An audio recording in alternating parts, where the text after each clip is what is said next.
திருச்சிற்றம்பலம். அடியார் பெருமக்களே, நாம இந்த சிவஞான மாவாடியம் அதுல பயணியல் அதுல 2வது பாகம். பயணியல் என்பது அது சாதனைகளை தொடர்ந்து வருவது. அப்போ உண்மை அதிகாரம் என்பது சாதனம் பயன் என்று இருதிறத்தால் அமைந்தது. அதுல முற்பட நிகழ வேண்டியது சாதனம்.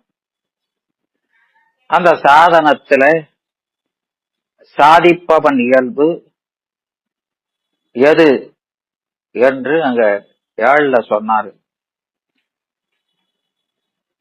8ல அப்படி சாதிப்பவனுக்கு சாதனம் எது, உதவுகிற கருவி எதுங்கிறத 8ல சொல்றாரு. 9ல அந்த சாதனத்தை எப்படி பெறுவது, அது கொண்டு எப்படி சாதிப்பது என்பதை 9ல சொன்னாரு. அப்போ இந்த சாதனைகள், சாதிப்பவன், சாதனம், சாதிக்கும் முறைங்கிறத சொல்லுது இல்லையாமா? ஒரு காரியத்தை செய்தோம்னா 3 வேணுமா இல்லையா? 3 போகணும். ஆமா, அதனால அங்க சொன்னாரு. அத 3ஐயும் சொல்லிட்டாரு. அப்போ அந்த 9ல சாதிக்குமாறு அங்க சொன்னா கூட அது 10ல போய் தான் முடியுது இல்லையா? ஏன்னா அங்க ஓது முறை சொல்லப்பட்டதை என்று நிற்கும் முறை சொல்லல. அப்போ அந்த 10ஆம் நூற்பா முதல் பகுதி அந்த சாதனைகளுடைய தொடர்ச்சியாக அவனே தானே ஆகிய அன்னறி ஏகனாகியும், ஏகனாகிங்கிறது எப்படி சொல்லணும்? ஏகனாகியும் பரமேஸ்வரன் இந்த ஆன்மா கூட கட்டு நிலையில எப்படி தன்னை சிறிதும் காட்டிக்கொள்ளாது இந்த ஆன்மாவாகவே நின்றானோ, அதே போல முக்தி நிலையில இந்த ஆன்மா இவன் அவனே ஆகி தன்னை சிறிதும் உணராம அவனே ஆகி அப்படி நிற்கணும். அதான் ஏகநாதல் இல்லையா? இப்ப அவனே அப்படிங்கிறது அங்க பிறநிலை பரமேஸ்வரன். அவனுங்கிறது யாரு? பரம ஈஸ்வரன். அதையாம் பிரிநிலைங்கிறோம். ஏன் பிரிநிலைங்கிறோம்?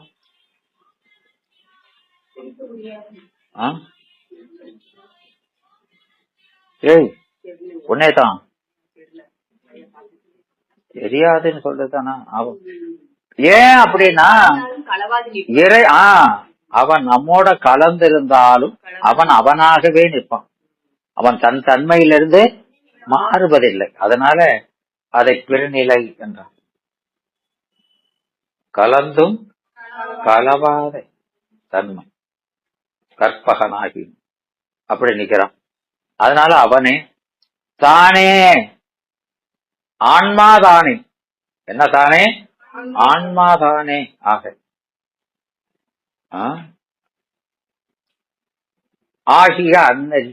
அன்னரினானது ஆகியங்கிறதுனால அது செயற்கை, அன்னரிங்கிறது கட்டுநிலை, சேமை சுட்டு. அந்த கட்டு நிலையில எப்படி நின்றானோ அப்படி. அதனால ஆகியங்கிறது செயற்கை, அது கட்டுநிலை. ஆகிய அன்னரி. அந்நெறியில அந்நெறிங்கிறது ஓம உருவு.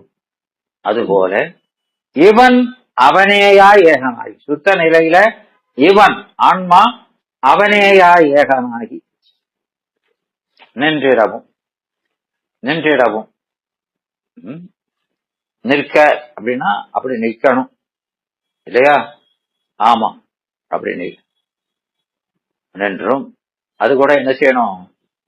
ஏகனாகியும். இது அகத்தில அறிவினால அறிவினால இப்படி ஏகனாகி நிக்கணும். செயலால எப்படி இருக்கணும்? ஆமா, இறை பணியில் அருள்படி நிக்கணும். அறிவினால சிகாரமா நிக்கணும், செயலால வகாரமா நிக்கணும். விளங்குதா? ஆமா, அப்படி நின்றிடவும் ஏகனாகியும் அரண் பணியில் நின்றிடவும் அப்படி ரெண்டுமா நிக்கணும். நின்னா இது வரைக்கும் நிற்கிறது வரைக்கும் சாதனம். இது என்னது? நிக்கணும்னு சொல்லியாச்சுல, அது சாதனை தானே. அப்ப அந்த சாதனையினுடைய தொடர்ச்சி இது.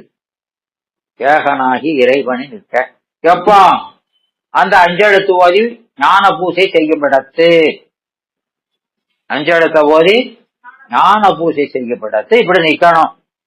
அப்போ அந்த 9ல சொன்ன ஞான பூசையினுடைய தொடர்ச்சி இது. புரியுதாமா? அதிலே இருக்குது, வேற எங்கேயும் போய் கேட்கக்கூடாது. அதிலேயே சொல்லிருக்கா நிற்க அப்படின்னு. அப்போ இது வரைக்கும் சாதனம். அப்புறம் பயன், அது அதுக்கப்புறம் சொல்றாரு. என்ன பயன்? மலமாயிடனோடு. ஆமா, அப்போ அப்படி நிற்கவே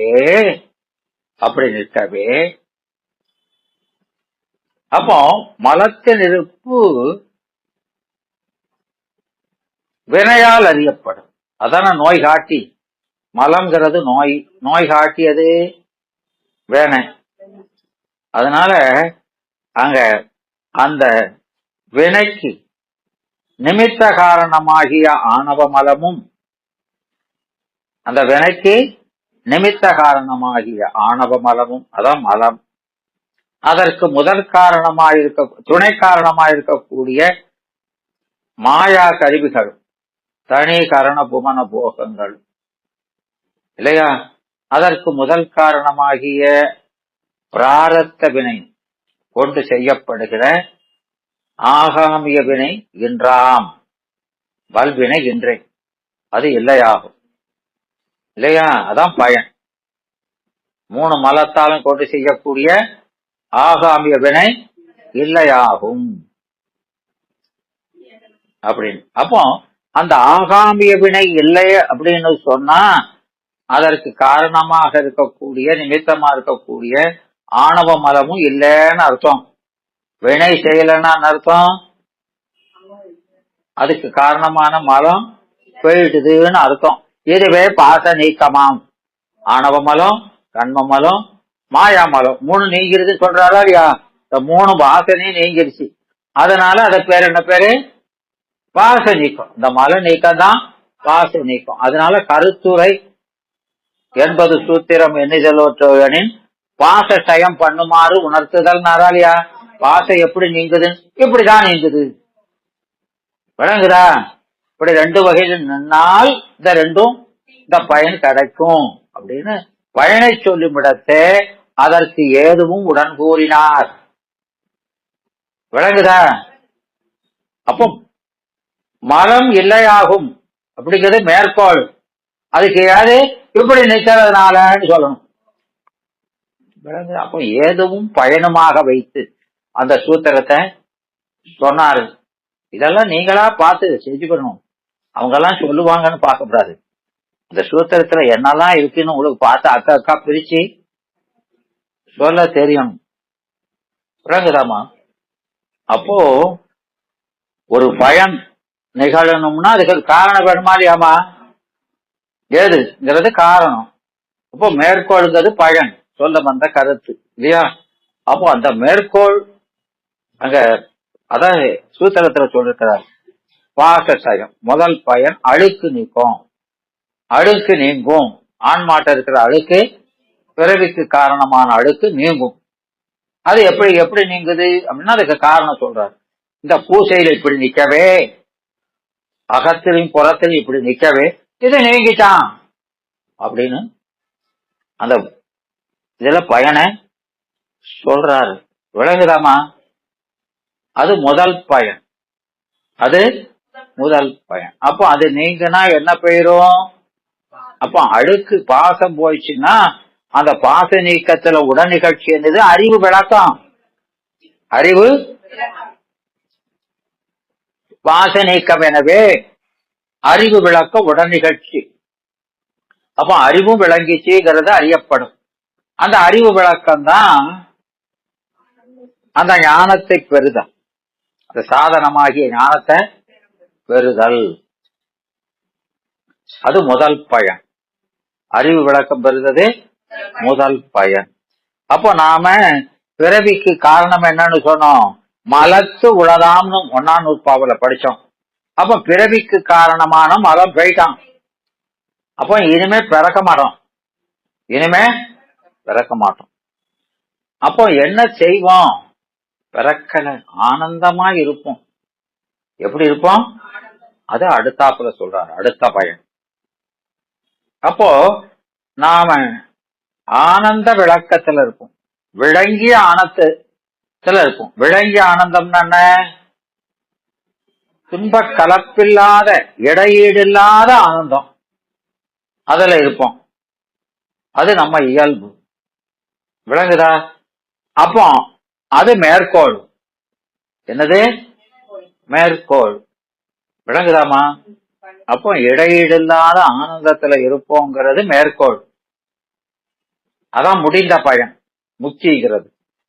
விளங்குதா? இருப்போம். அதுக்கு ஏது என்னது,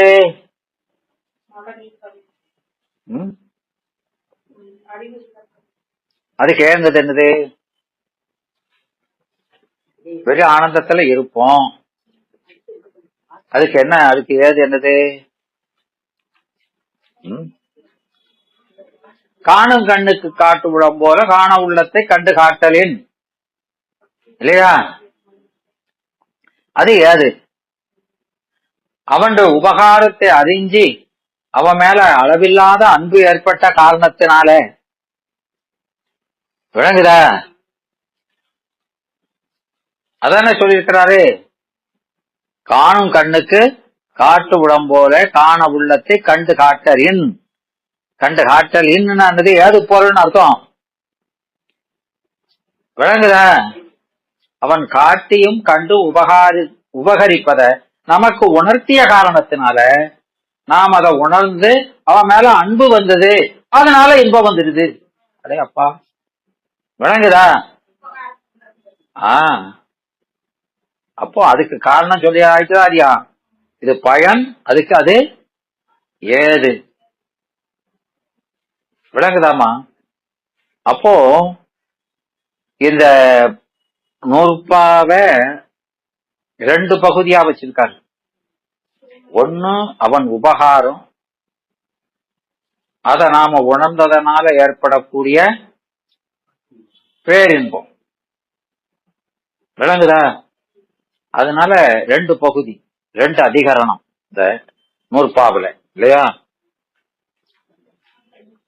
அதுல முதல்ல சொல்லக்கூடியது அவனுடைய உபகாரம், கண்டு காட்டலின், காட்டி காண்டலின் அப்படின்னு மாத்திக்கணும். கண்டு காட்டலின்கிறத கண்டதுக்கு அப்புறம் ஏன் காட்டணும், கண்டதுக்கு அப்புறம் காட்டணுமா? வேண்டாம், காட்டி காண்டலின் மாத்தணும். அழகுதா? அதனால அது முதல், அதான் உபகார அதிகாரம். அதனால இங்க இது யார மறுக்கிறதா வைக்கிறாரு, அவன் காட்டு உபகாரம் மட்டும் செஞ்சா போதும், காண உபகாரம் எல்லாம் செய்யக்கூடாது அப்படின்னு சொல்றான். சொல்றவன் யாரு, அவிகாரவாதி. அது ஒரு வழிப்போக்கன், சாதனை செய்கிற ஆன்மா. அவன் வெயில்ல வாடுறதுங்கிறது பிறவி துன்பம்னு அறியுறது, இல்லையா? மரமா சிவத்தை சொல்லி அதன் நிழலாக அவன் தருகிற இன்பத்தை சொல்லி அவன் போய் இந்த மரத்தின் நிழல்ல போய் நின்னுக்கிடுவான் அப்படின்னு சொல்றாங்க. அதுக்கு அவன் என்ன சொல்றான்,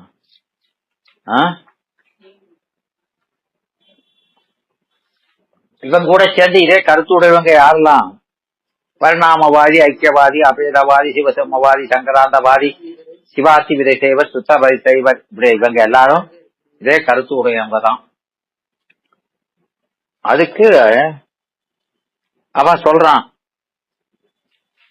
என்ன சொல்றான்னா, அப்பர் சாமி பாடி இருக்கிறாரு, அந்த பாட்டை எடுத்து சொல்றான்.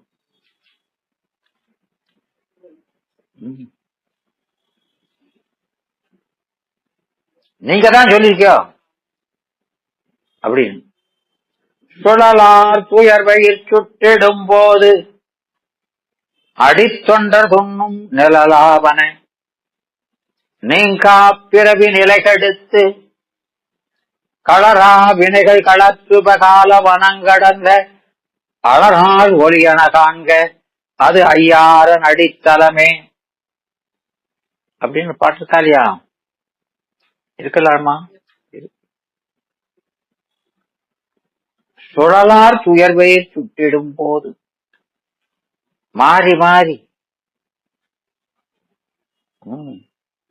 பிறவி இறப்பு பிறப்பு மாறி மாறி அப்படி வந்து அது எப்போ நமக்கு துன்பம்னு தெரிஞ்சதோ அது சுட்டிடும் போது லேசில சுடாது. பிறவி லேசில தோல் அவ்வளவு கடுமையா இருக்கு. என்னப்பா அத்தான் அப்படி சொல்றாருமா. சுட்டிடும் போது அடித்தொண்ட துண்ணும். அவங்க போய் என்ன செய்வாங்க? ஆமா, நிழல போய் நிற்பாங்க. அடியார்கள் எங்க போய் இருப்பாங்க? நிழல்ல போய். அது நிழல் எது? நிழலாவன ஐயாரன் அடித்தலம். பெருமானுடைய திருவடிங்கிற நிழல்ல போய். உங்க ஆள் தானே அவரு, அவர் அப்படித்தானே சொல்லியிருக்காரு. நீயா மாத்தி சொல்லி கிடக்க அப்படிங்கிறார். சொல்லுதானம்மா? சரியா சரி இல்லையா? என்னது சரிதான் முக்கியம்? எது சரி? நாம போய் நிப்போங்கிறது சரியா?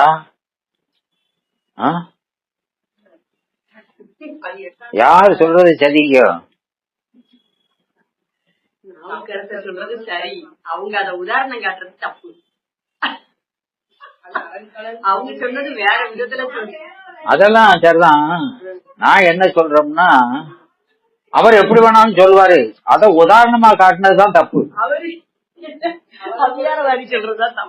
அவர் சொன்னது தப்பு இல்ல, ஆனா அத போய் உதாரணமா சொல்றான் பாரு, இந்த பேர் இதான் தப்பு.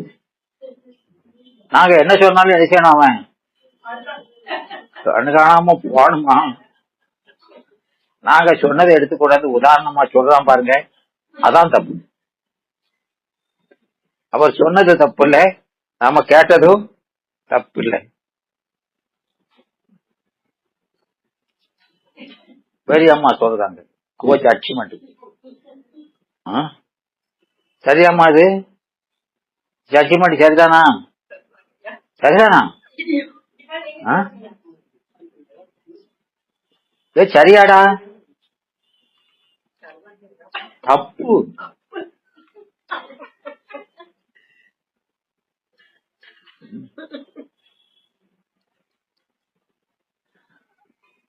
அவர் சொன்னது தப்பு இல்ல, வியாக்கியானம் தப்பு. என்ன தப்பு? அதுக்கு சொல்லக்கூடிய வியாக்கியானம் தப்பு. அப்படி சொல்லணும்.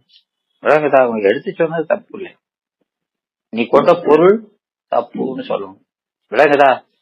அதனால இவங்க அவங்க கருத்தை மறுத்து ஆன்மா ஒன்றினை விடைக்குங்கால் ஒன்ன நுகரும் பொழுது பெர்த்தம் முக்தி என்ற இரண்டிலும் முதல்வன் செய்யும் உபகாரம் கூறும் முகத்தானே. அவன் உபகாரத்தை சொல்றாங்க, அவன் பெத்தத்திலையும் செய்யறான், முக்தியில செய்யறான். அந்த உபகாரத்தை கூறும் முகத்தானே அப்படின்னா கூறுவதன் மூலம், அந்த உபகாரத்தை சொல்றது மூலம் நமக்கு எதை சொல்றாரு?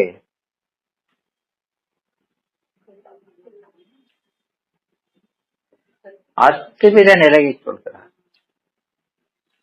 11 எதைய சொல்றாரு? அத உணர்வதுதான் முக்தின்னு படிச்ச மாதிரியா ரெண்டுலயே? ஆமா, அது உணராமைதான் கட்டு. அந்த அத்துவிதத்தை உணர்ந்து கொள்வது பேர் தான் முக்தி. அப்ப அந்த முக்தியில அத்துவிதத்தை கண்டிப்பா சொல்லணும். விளங்குதா?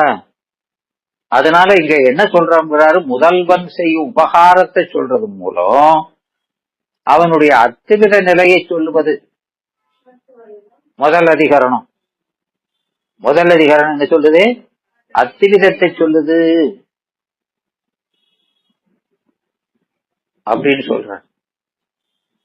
அப்படி அத்திவிதமா நின்னதுனால ஏற்படுற பயன் அப்படின்னு சொல்லணும் அப்படிங்கிறார் இல்லையா? அப்போ இந்த முதல் அதிகரணம் ஏதுவும், இரண்டாவது அதிகரணம் பயனுமா இருக்கு. அத்திவிதமா நிக்கிறதுனால நமக்கு இன்பம் உடையவன், ஏமா இன்ப வடிவா இருக்கிறவன் நம்மோட பிரிப்பற கலந்து இருக்கிறதுனால நமக்கு இன்பம் வருது. சரிதானே? அதத்தான் சொல்றாரு. அப்படி பார்க்கணும் சூத்திரத்தை. இன்பம் எப்படி வந்தது? இன்பம் கொடுத்தல் இறை. அவன் தான் கொடுக்கணும். அவன் கூட இவன் அத்திவிதமா கலந்ததுனால இவனுக்கு வந்துருச்சு. அப்போ இவனுக்கு இன்பம் செயற்கை, அவனுக்கு இன்பம் இயற்கை. இவனுக்கு சேர்ந்ததுனால வந்தது. பிரிஞ்சா போயிடும். பிரிஞ்சா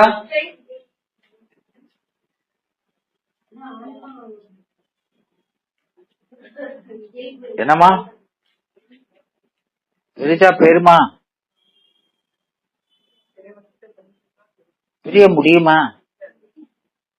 பிரிஞ்சாங்கியோ? பிரியவே முடியாதுன்னு சொல்லும் போது ஏன் பிரிஞ்சாங்கியோ? என்னப்பா அவங்க ஏதோ வியாக்கியானம் கொடுக்காங்களே, அது என்னன்னு கேட்டு சொல்லுங்க. விளக்கமா கேட்டு சொல்லு. சக்தி அவங்க கிட்ட கேளு. என்னப்பா அப்படின்னா எனக்கு என்னன்னு புரியலையே. ரொம்ப சூப்பரா சொல்றீங்களே.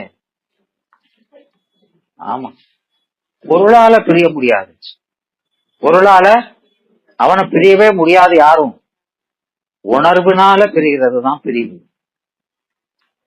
நல்லா சொல்றீங்க. அந்த அம்மா தான் சொன்னாங்களோ? அதான் சொன்னாங்களோ? புரியுமா? சரி, அதனால இங்க அந்த முதல் அதிகரணம் இது அத்திவிதத்தை சொல்கிற அதிகரணம். சிறப்பு வகை அத்திவிதம் உணர்த்துவது. அதனால இது சிறப்பு வகை அத்திவித அதிகரணமாகும்.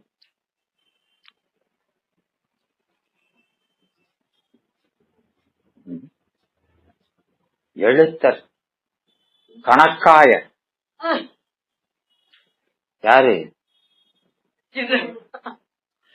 கணக்காயர்னா யாருமா? யாருமா? எல்லாத்துக்கும் இதே பதில் தான். இதெல்லாம் நீங்க அன்னைக்கே சொல்லிட்டீங்க. இப்ப டிஸ்டர்ப் பண்ணாதீங்க.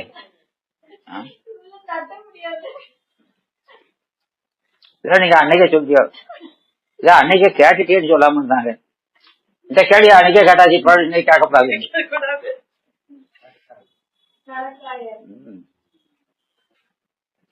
அதனால இங்க அந்த முதல் அதிகரணத்துல மேற்கோள் ஈண்டு ஞானம் விளங்க பெற்று அதற்கு விடயமாம் நேயத்தை அறியுமிடத்து.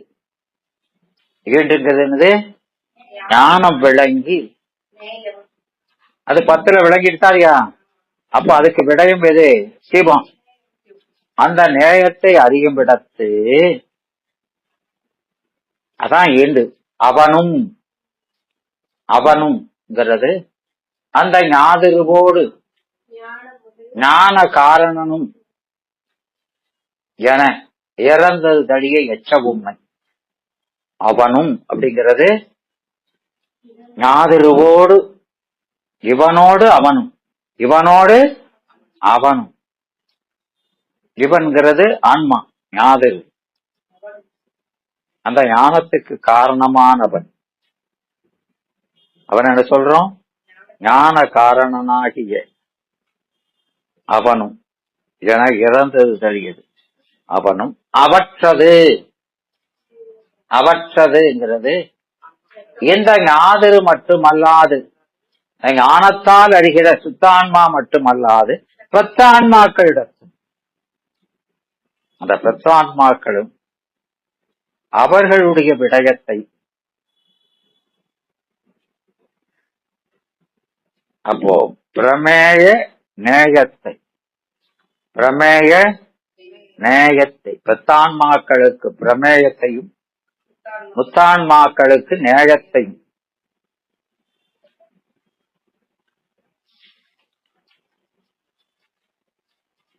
உணரும் என்றது.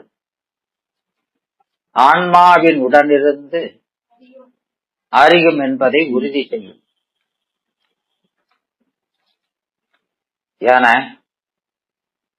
என சிறப்பு வகை அச்சுவிதத்தை உறுதி செய்யும் கருத்தாய் வந்தது. மேற்கொள்.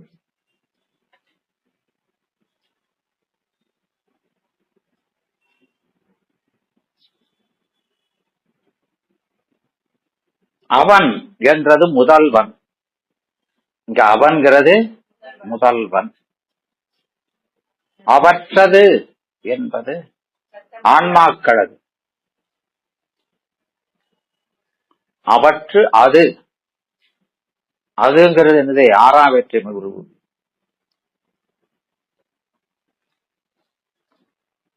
அதுங்கிறது எதை குறிக்கும்? ஆறாம் வேற்றுமை எதமா குறிக்கும்?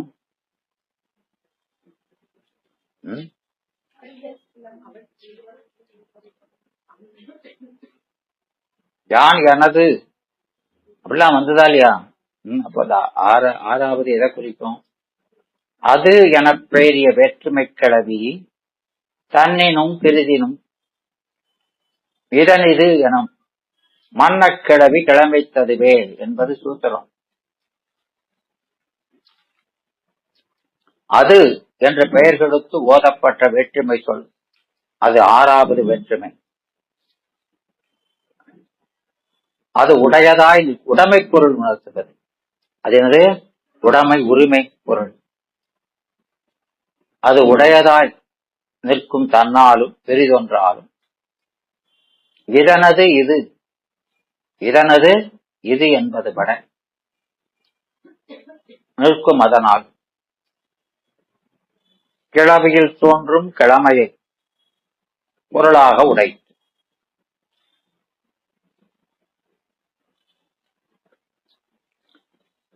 அது தற்கிழமையும் பிரிதின் கிழமையும் என்று இரண்டு, தற்கிழமை பிரிதின் கிழமைன்னு ரெண்டாவது. தன் தற்கிழமை தன் என்கிறது தன்னோடு ஒற்றுமை உடைய பொருளையும், பிரிதின் என்றது தன்னின் வேறாகிய பொருளையும் குறிக்கும்.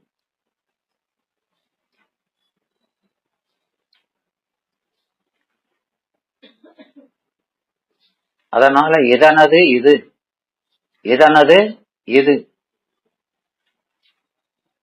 மன்ன கிழவி கிழமை என்றது என்ன என்று சொன்னால் பொருட்கிழமையும், இதனது இதுனா என்னது?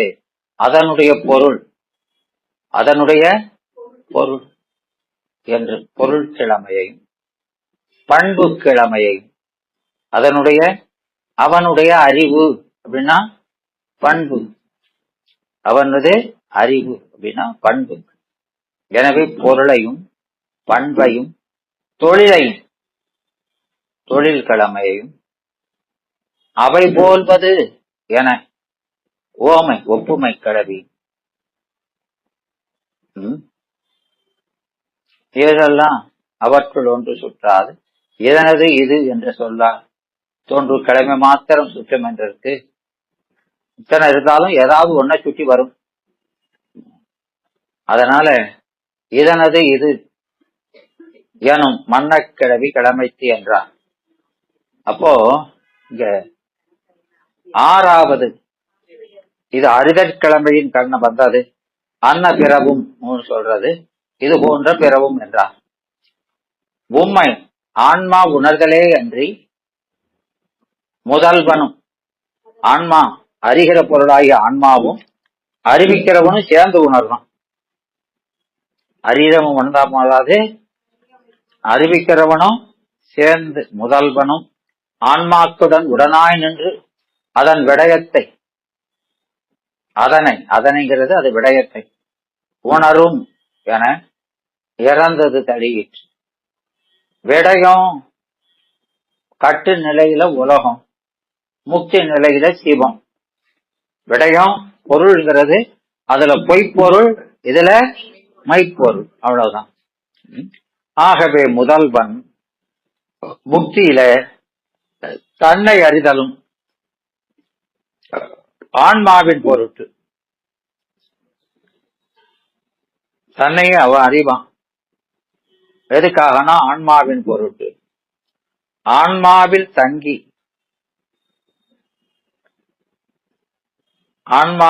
நான் ஆன்மா அறிவில அத்துவிதமாய் நின்று அறியும் என்பதாயிற்று. இதான் மேற்கோள் ஆயிற்று. அதாவது சொல்ல வந்த கருத்து ஆயிற்று. சொல்ல வந்த கருத்து. அற்றேல் நானது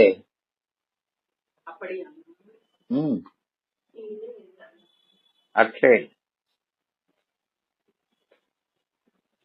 அது ஒரு உரிச்சொல். அற்றேல்கிறது ஒரு உரிச்சொல். அதனால அப்படியானால் அவனும் கூட இருந்து அறிவான்னா, அப்போ அப்படி ஆனால் என்ன?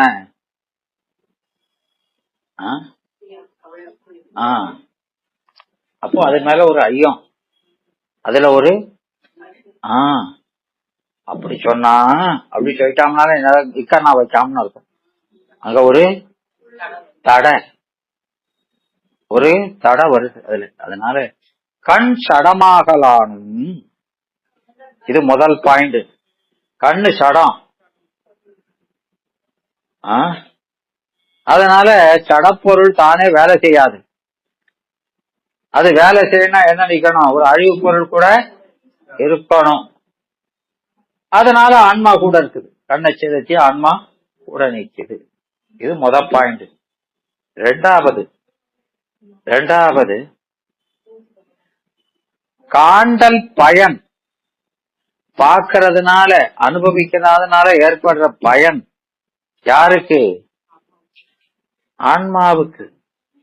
காண்டல் பயன் ஆன்மாவுக்கு, கருவிக்கு இல்லை. கண்ணை கொண்டு நீங்க நல்லதை பார்த்தீங்கன்னா நீங்க உங்க சந்தோஷமா இருப்பீங்க. அது சந்தோஷமா இருக்குமா கண்ணு?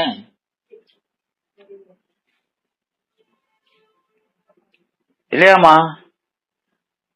நீங்க நல்ல கதைய படிச்சு சந்தோஷமா இருக்கீங்க. அது கண்ணுகள் தான் அழுது கிடக்கு. என்ன கொஞ்சம் கூட மூட விட மாட்டா, இட விடாம இருக்குதா இல்லையா? இருக்குது. அப்போ அது சடம். அதுக்கு வருத்தமோ இன்பமோ இல்லை. அப்ப அந்த காணுத பயன்லாம் யாருக்கு? ஆன்மாவுக்கு. இது லாஜிக்கு. இது என்னது? லாஜிக்கு. அதனால அது கூட நிக்குதுங்கிறது பொருத்தமா இருக்கு. அது கூட நிக்கிறது. ஏன்னா பயனை பெறுறது ஆன்மா. பயனை பெறுதமா கூட நிக்காமதான் அது சரிதான். இருக்கணுமா இல்லையா? கடனை பெறுதமே இருக்கணும். அவன் இருக்கான். இறைவன் நம்ம கூட நிக்கானே, காசுக்கு பிரயோஜனம் உண்டா? யாழினை பெற்றது ஒன்று என்பார். இறைவனுக்கு நம்ம கூட இருக்கிறதுனால எவ்வளவோ உதவி செய்யறான். அவனுக்கு ஏதாவது பிரயோஜனம் இருக்காமா? இல்லையோ? நீ கோயிலுக்கு போறதுனால ஒரு பிரயோஜனம் அவனுக்கு இல்லையா? என்னடா அது இருக்கட்டும். நீ போறதுனால அவனுக்கு பயன் இல்லையான்னு கேட்க. என்னடா நம்ம பிள்ளை நம்மள நாடி வருதேன்னு சொல்லி அவருக்கு ஒரு சந்தோஷம் இருக்கு. ம். தெளிவாகிறதுக்கு தயாராயிடுச்சு அப்படின்னு. அவனுக்கு ஒரு சந்தோஷம் வருது சார். அறியாமையில இருந்தது இல்ல நம்ம பிள்ளை, இப்ப நம்ம நாடி அவனுக்கும் ஒரு வருதேன்னு சந்தோஷம் வருது. நம்பொருட்டு நமக்காக, உங்களுக்காகவா? நம்பொருட்டு நமக்காக நோயிலிருந்து நீங்க இருக்காக நம்ம பிள்ளை அறியாமைங்கிற நோயிலிருந்து நீங்க இருக்காக நம்மள நாடி வருதேன்னு சொல்லி பெருமான் சந்தோஷப்படுறாரு. அது சிபி அந்த 75வது பாட்டு என்னது?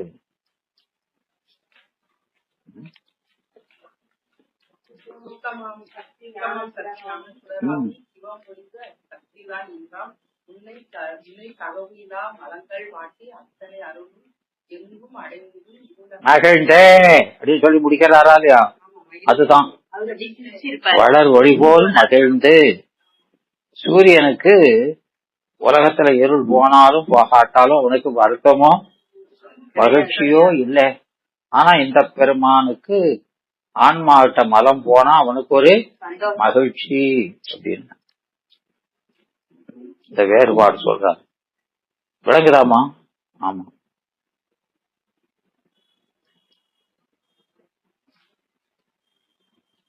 அதனால இங்க என்ன சொல்றோம்னா,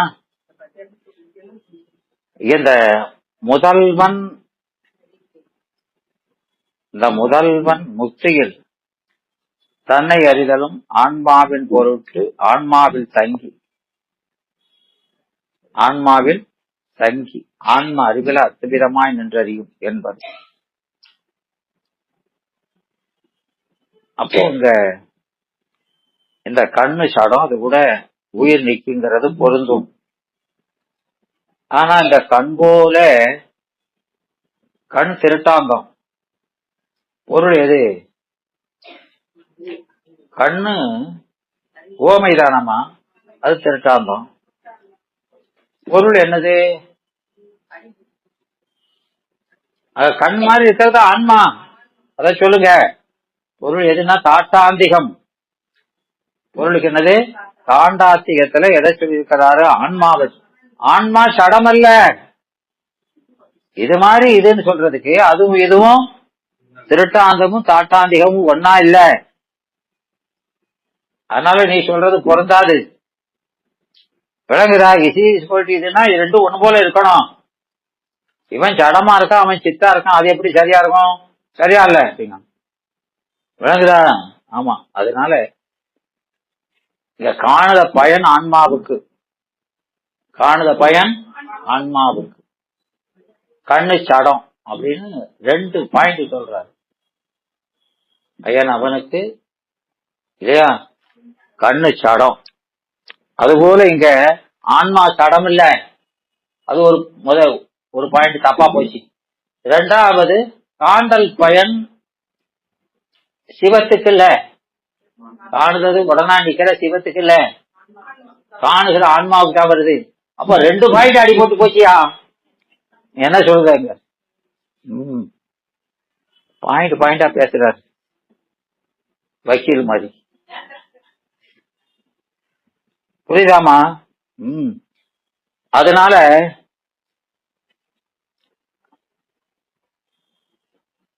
கண்போல் ஆன்மா சடமையன்மையானும் அறிதல் பயன் ஆன்மாவுக்கு என்று முதல்வனுக்கு இன்மையாலும் முதல்வனும் அவற்றது விடயத்தை உணனின்று அறியும் என்பதற்கு பிரமாணம் என்றால் என்னும். பிரமாணம் என்றால் என்ன? இது பிரமாணம் ஆகாது ஆதலால் அப்படிங்கிறத பிரமாணம் என்றால் என்னும் சொல்லி எப்படி பிரிக்கணும்? பிரமாணம் என்றாம் ஆதலால் இது பொருந்தாது. விளக்குதா? சொல்ல எப்படின்னு புரிஞ்சுக்கணும். அப்படித்தானே இருக்குது. ஆமா. அப்போ அதுல பிரமாணம் என்றால் அப்படின்னா என்ன அர்த்தம்? பிரமாணம் என்றால் நானுமா ஒன்னே தான். நான் எங்கேயோ நிக்கிறேன். நான் சாத்தூர்ல நிக்கிறேன். இங்க இருந்தோம்ல. ஏமா திடீர்னு தூங்கிட்டியோ? இல்லையா, ஆ, அந்த 2 பாயிண்ட் எழுதிட்டு இருந்தேன். அந்த கவுண்ட்ல இருந்தேன். நீங்க அடுத்து இங்க வந்துட்டீங்க. வரிசையத்தான் சொல்லிட்டு வரேன். வரிசை எல்லாமே வேற தாவிட்டு போயிட்டான். தாவிட்டு போனா சொல்லுங்க. ஆ, இல்ல நம்ம இதை பாத்துட்டோம்யா. ஆ, அடுத்து இங்க வந்துட்டோம் பாட்டுக்கு. அதே இருக்கட்டும். அதையும் பாத்துட்டு இருக்கேன். நீங்க ஆர்டரா வச்சுருக்கீங்க. நான் அதை இங்க தேடிட்டு இருக்கேன். ஏன் அங்க ஏன் போனவனே கூட வருதுக்கு எல்லாமே பப்பரப்பான்னு முடிக்க பத்தியா?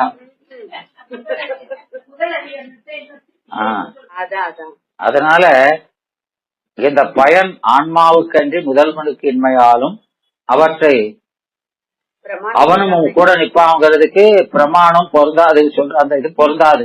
பிரமாணம் என்றால் பிரமாணம் என்று ஆதலால் நீ சொன்ன அது பிரமாணமாகாது அப்படின்னு சொல்றாரு. என்னும் தடை அது. மேற்கூறிய இறைவன் ஆன்மா விடயத்தை அறிவிடத்து ஆன்மாவுடன் இருப்பதற்கு முதல்ல கண் போல ஆன்மா தடமல்லங்கிறது ஒரு பாயிண்ட். அழுதற்பயன் ஆன்மாவுக்கு என்று சிவத்துக்கு இல்லை ஆனபடியால் சிவம் ஆன்மாவுடன் இருக்க வேண்டும் என்பது பொருந்தாது என்பது தடை. விளங்குதா? நீ சொன்ன பிரமாணம் இதுக்கு பொருந்தாது. சேம் சைடு கோல் போடுதாங்க. இப்படி சொன்னது பொருந்தாது. அப்போ அதுக்கு அந்த ஆசங்கையை பிரமாணம் என்றால் என்னும் ஆசங்கையை வருதாலியா? அதுக்கு இடையில எழுதிக்கணும். எந்த தடையை ஆசைங்கன்னா அந்த தடையை மறுப்பை நீக்கி. அப்போ சொன்னது அந்த அப்செக்ஷன் பொருந்தாது. நீ எழுப்பிய தடை பொருந்தாது என்று objection overruled. Objection overruled. அந்த தடையை நீக்கி மேற்கோளை சாதிப்பதற்கு, மேற்கோளை உறுதி செய்வதற்கு எழுந்த சித்தாந்தி கூறும் ஏது. யாருக்கு சொல்ற ஏது? சித்தாந்தி சொல்ற ஏது. காரணம் சொல்றான்.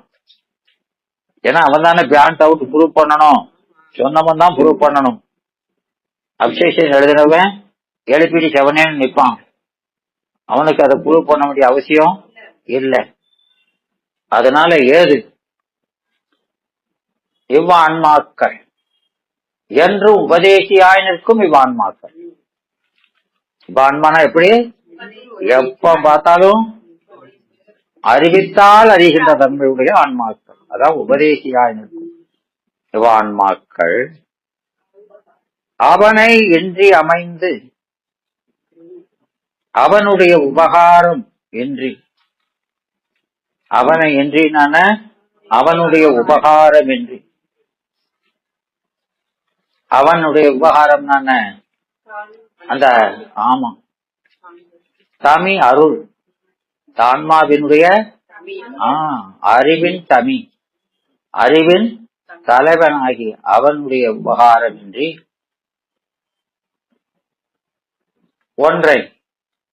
ஒன்றையும் முற்றுமை ஒரு விடயத்தையும் அதான் ஒன்றையும் அமைதலும் அமைந்து ஒன்றையும் விடையான் இருக்காலியா? அமைந்து விடைதல்ங்கிறது ரெண்டு உண்மை தொகை. ஒன்றை அமைதலும் இல்லை விடையித்தலும் இல்லைன்னு சொல்லணும். ஒன்றையும் அமைதலும் இல்லை. அமைதல்னா அறிதல் இல்லையா? விடையித்தல். விடையித்தல் என்னதுமா? அனுபவம். அப்போ அறிதலுக்கும் அனுபவத்துக்கும் என்ன வித்தியாசம்?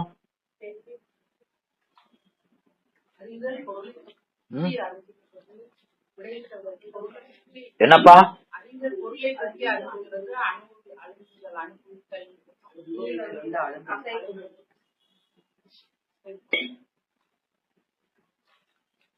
அறிதல் என்பது ஒரு பொருள் அறியறதுங்கிறது. ஆமா, அதை காட்டுதல் நான் நிகழ்வது. இப்போ நான் இத தண்ணிய குடிக்கிறேன். இது நீர் என்று அறிந்து கொள்வது, தாகம் தீர்க்கிற ஒரு கருவி அப்படின்னு அறிந்து கொள்வது, அது என்னது? அறிதல் இல்லையா? அதான் நான் பருகுதல், அது அனுபவித்தல் இல்லையா? அப்போ அறிதல் அப்படின்னா அனுபவிக்கிறது என்னன்னா, அறிந்ததை மீள மீள அறிதலுக்கு பேர் என்ன பேரு? அனுபவம். அறிதலும் அனுபவத்துக்கு என்னதான்? அறிந்த பொருளிலே அழுந்துதல்ங்கிற மாதிரியா? அழுந்துதல்னா நீள நினைத்தான். விளங்குதா? ஆமா.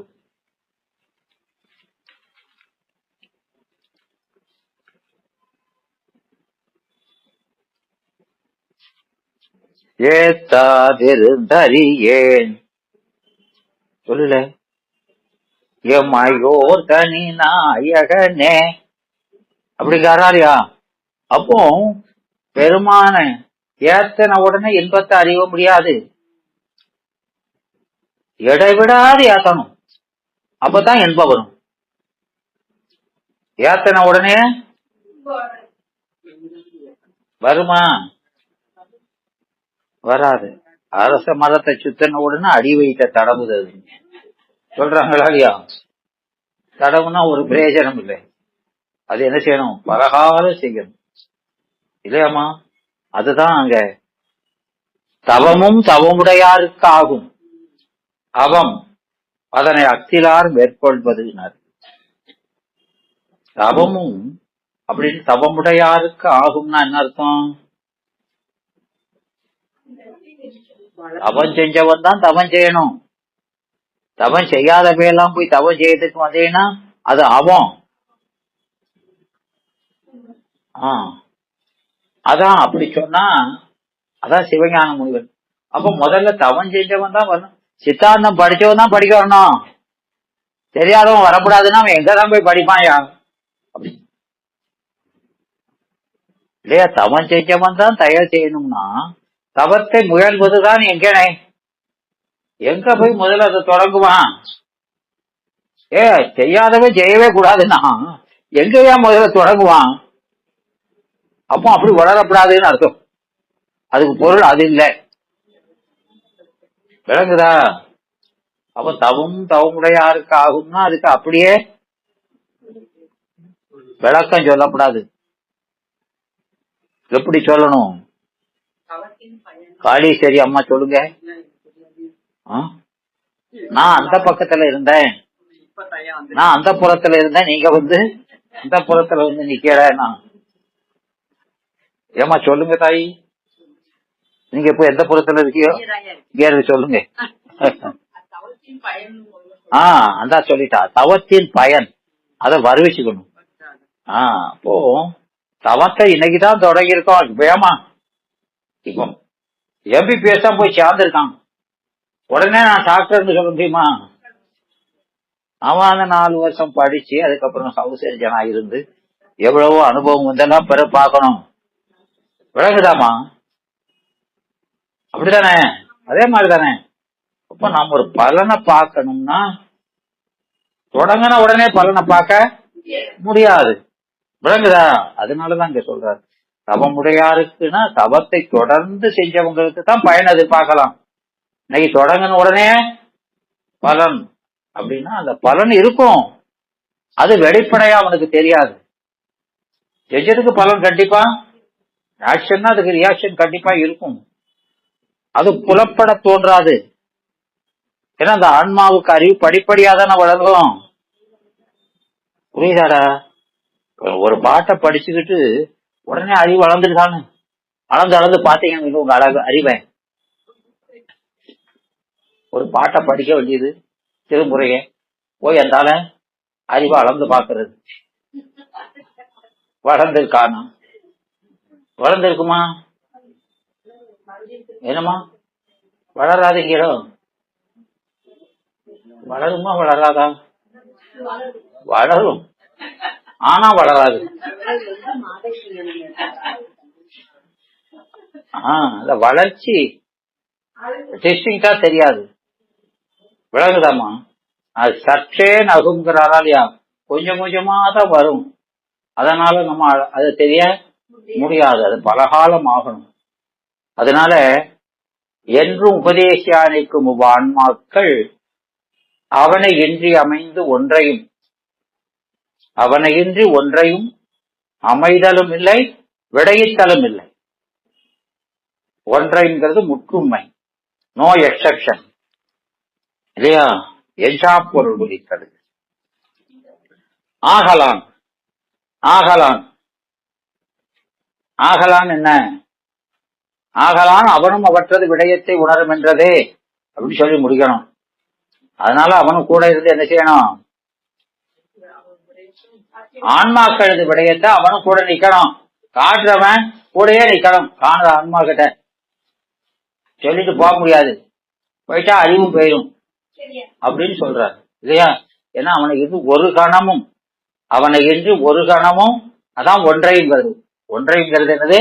விடயத்தை மட்டுமில்ல, ஒரு கணப்பொழுதும் என்று காலத்தின் மேலும் என்றதே பொருள் மேல நிக்குது. விளங்குதா?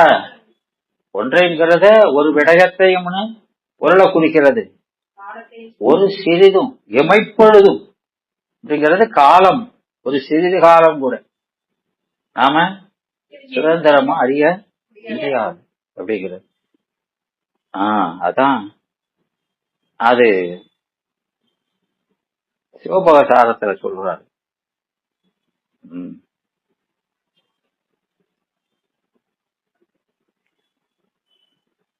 உணர்ச்சில் உணர்வேன் உணர்த்தாயல் கணத்தும் ஒரு கணம் கூட உணரும் வகையறியான் ஆய என்கிறாரா இல்லையா? ஆமா. அதனால ஒரு கணப்பொழுது கூட அமையில்லாம நாமால இருக்க முடியாது. அதனால ஆகலான் என ஆகலான் என ஆகலான் அப்படின்னா என்ன? அவனும் அவற்றது விடயத்தை உணரும் என இறைவன் உடன் நிற்க வேண்டியதில்லை என்னும் ஆசங்கைக்கு விடையாய் வரும். அவங்க சொன்னாங்களா இல்லையா? அந்த சங்கராந்தவாதி சொன்னானா இல்லையா? இது அபிகாரவாதி சொன்னான். கூட போனா அவன் விகாரம் அடைஞ்சுவான், நிக்க மாட்டான். அவனுக்கு பதில் சொல்றோம்.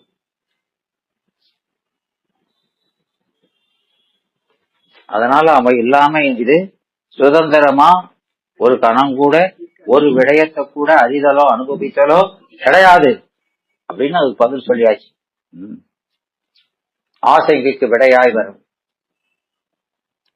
அந்த இன்றி அமைந்து அப்படிங்கிறது ஒரு முக்கியமான ஒரு சொல். இன்றி அமைந்து அப்படிங்கிறது நேரின்று அமையாது உலகு. நேரின்று அமையாது உலகு. ஏனெனில் யார் யாருக்கும் வானின்று அமையாது ஒழுக்கு. இது எங்கம்மா சொல்லியிருக்காரு?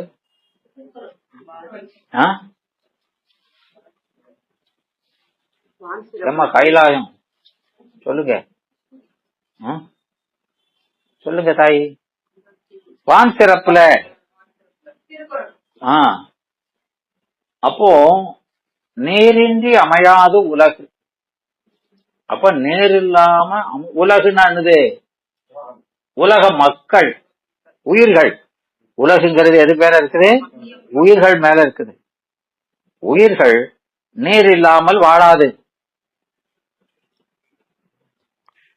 யார் யாருக்கும் வானின்றி அமையாது ஒழுக்கு.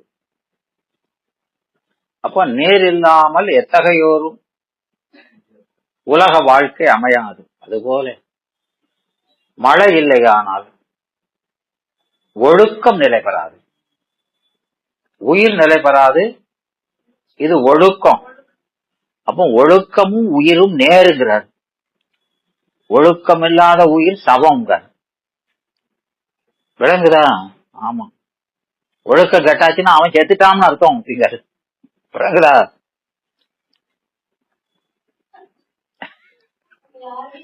என்னம்மா நாம எத்தனை தடவை ஞாபகம் கேட்டோம்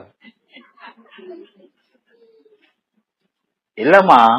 அந்த ஒழுக்கம், ஆமா, சைவமே அதான் சைவமே ஒரு ஒழுக்கம் தான். சைவர்னு பெருமையா சொல்றதுக்கு என்ன இருக்குன்னா அதுல சொல்லக்கூடிய ஒழுக்கம் தான். அத நாம சொல்லக்கூடாது. மத்த சமயத்தினர் சொல்ல மாதிரி நாம நடக்கணும். ஏமா அறிவுல சிறந்தவம்னா ஒழுக்கத்துல சிறந்து இருக்கிறது தானே. அப்போ அந்த ஒழுக்கத்தை யார் சொல்லணும்? அவங்கதான் சொல்லணும். எப்பா இவங்கெல்லாம் அப்படி செய்ய மாட்டாங்க, சைவர்கள் இவங்க அப்படின்னு சொல்லணும். பக்கத்துல இருக்க கிறிஸ்டியனோ முஸ்லீமோ அவங்க என்ன சொல்லணும்? ஆமா, மெஜாரிட்டி எல்லாம் வைக்கப்படாது. எதுல நிக்கணும்? சிறந்து ஒழுக்கத்துல. அவன் மதிக்கிற மாதிரி. சின்ன பிள்ளைய பெரிய ஆளுகளை பார்த்து மதிக்காமனா எந்த பெரிய ஆளு? அறிவில பெரியவரை விளங்குதா? அதுதான் மதிக்கிறது. பெருசா வளர்ந்துருக்காமனா அப்படியே அவ்வளோங்க அண்ணா அப்படின்னு மரியாதையோட சொல்றாங்களா இல்லையா? அப்படி இருக்கணும். பாத்துக்கிறது இனிமே இனிமே பாத்துக்கிறது. பக்கத்துல ஒரு முஸ்லீம் பொம்பளை இருக்கா, அவளை ஆமா இனிமே அக்கா அக்கான்னு சொல்ல வைக்கங்க.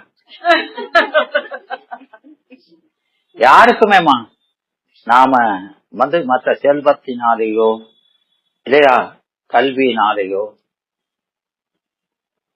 நிறைய பேர் துணை இருக்கிறதுனாலயோ அதிகாரத்தினாலேயோ நம்ம பெருமையை காட்டக்கூடாது. பெருமை எப்படி செய்யணும்? ஒழுக்கத்துல நாம டிஸ்டிங்டா இருக்கணும். அதான் நாம இலக்கணமே அதான் சொல்லுது. உயர்தினை என்மனார் மக்கள் சுட்டி அப்படின்னு. மக்கள்னு சொல்ற மாதிரி சுட்டி அறிய மாதிரி ஒழுக்கத்துல டிஸ்டிங்டா நிக்கணுங்கிறார். மற்றவங்களை காட்டில எப்படி இருக்கணும்? தனித்தன்மையோட நிக்கணும். அப்படி சுட்டி அறியமாடு இருந்தா அவன் உயர்தினை, இல்லைன்னா விலங்கோடு அணையர். நல்லதாங்க சொல்லிருக்கு. தொல்காப்பியம் அப்படி சொல்லுது. அப்ப தொல்காப்பியம்ங்கிறது வெறும் இலக்கண நூல் மட்டும் இல்லை இல்லையா? ஆமா, அது பூரா சைவத்தை தான் சொல்லுது தொல்காப்பியம். திருக்குறள் மட்டும் இல்லை. ஆமா, அதனால இங்க ஆகலான் என இறைவன் உடனிருக்க வேண்டியதில்லை என்ற ஆசைக்கு விடையாய் அங்க சொன்னாங்க. அது நீரின்றி அமையாது உலகு என்றார் போலேன்னு. அதனால ஒழுக்கமும் நிலை பெறாது. முதல்ல உயிர்கள் வாழாது, ஒழுக்கமும் வாழாது. யார் யாருக்கும் நீரின்றி உலகம் அமையாது அப்படின்னா யார் யாருன்னு என்ன ஏன் அடிக்கி சொல்றாரு? யார் யாருக்கும்னா எந்த தவத்துல சிறந்தவனா இருந்தாலும் சரி தண்ணி குடிக்காம இருக்க முடியாதுங்க. ஆமா, அதான் யார் யாருக்கும் உயர்ச்சி. அது எத்தகைய மேம்பட்டவர்களாலும் சரி நீரையின்றி உலகில் அமையாது. அதுபோல ஒழுக்கு. ஒழுக்குன்னது என்னது? ஒழுகுதல். ஒழுகுதல் ஒழுக்கு. அதான் ஒழுகி போச்சீங்க. ஆமா, குற்றங்கள் ஒழுகி போகுதுயா, குணங்கள் சிறந்துக்கிட்டு ஒழுகிடுது அப்படிங்காவோ. என்னது என் குற்றம் பூரா ஒழுகிடுது சார். ஒழுகிச்சுன்னு சொன்னது சரிதான், ஆனா குணம் ஒழுகல. வாய் தான் கொஞ்சம்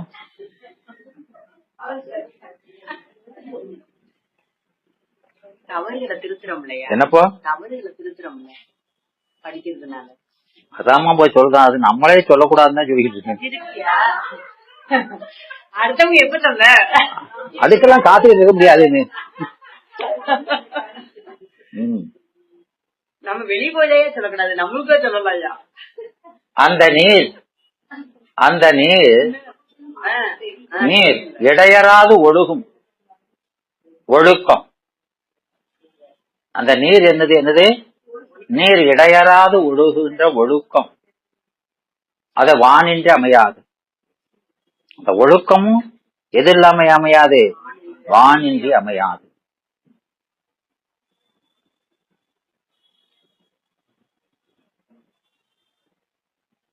அங்க வான்கிறது என்னது? அந்த மழைங்கிறது முதல்ல சொல்றது நீருக்கு சொல்றது, ஒழுக்கத்துக்கு சொல்றது அந்த ஒழுக்க வடிவான இறைவன். அவன் இல்லாம நாம ஒழுக்கம் அமையாது அப்படி சொல்றாரு.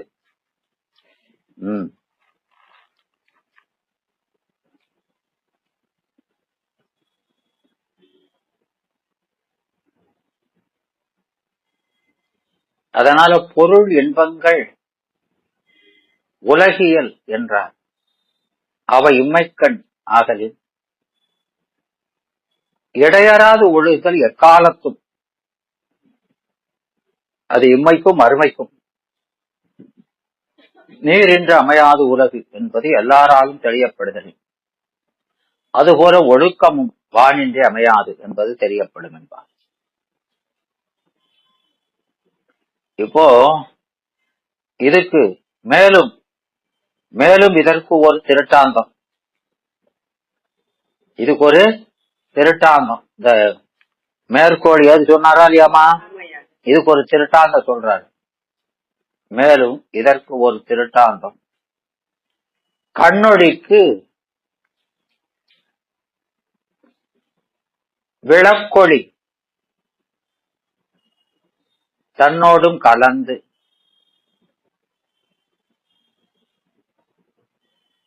தன்னோடு கூட உருவத்தினும் கலத்தாலன்றி உருவத்தை காணும் முறைமை என்மையில்.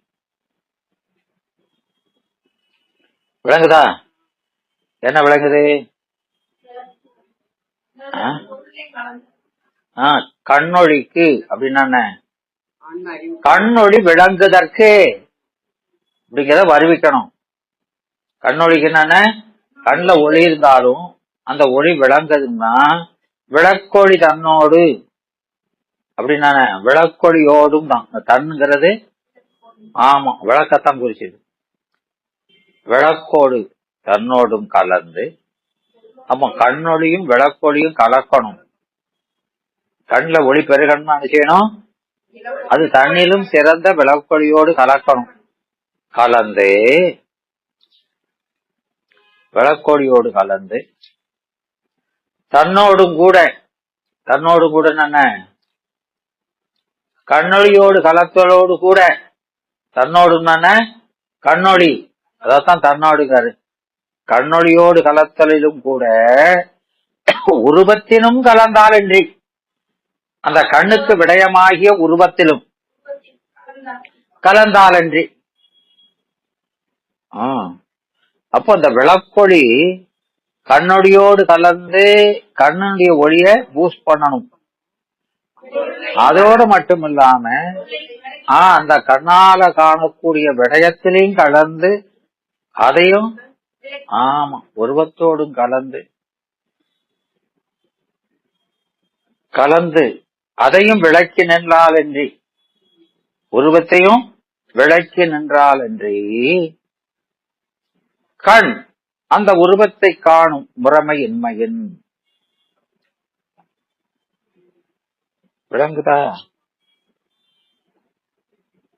ஆமா, அது திருவூர் பயில சொல்லியிருக்காரா இல்லையா, கண்டொருளை காணும் நெறி கண்ணுயிர் நாப்பன் நிலை, ஒளி நிலையால் உண்டு இல்லை அல்லது ஒளி அப்படின்னு இருக்குதா இல்லையாமா? அப்படின்னா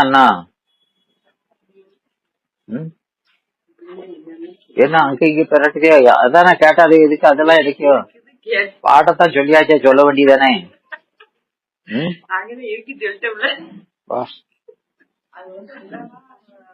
பார்க்காம சொல்ல மாட்டேன்.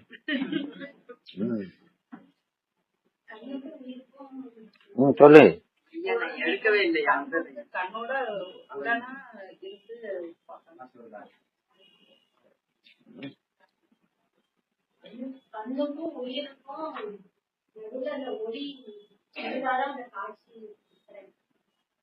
கண்ணுக்கும் உங்களுக்கு இடையில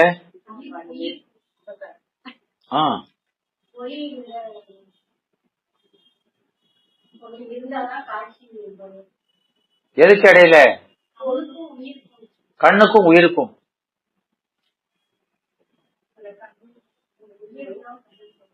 என்னம்மா?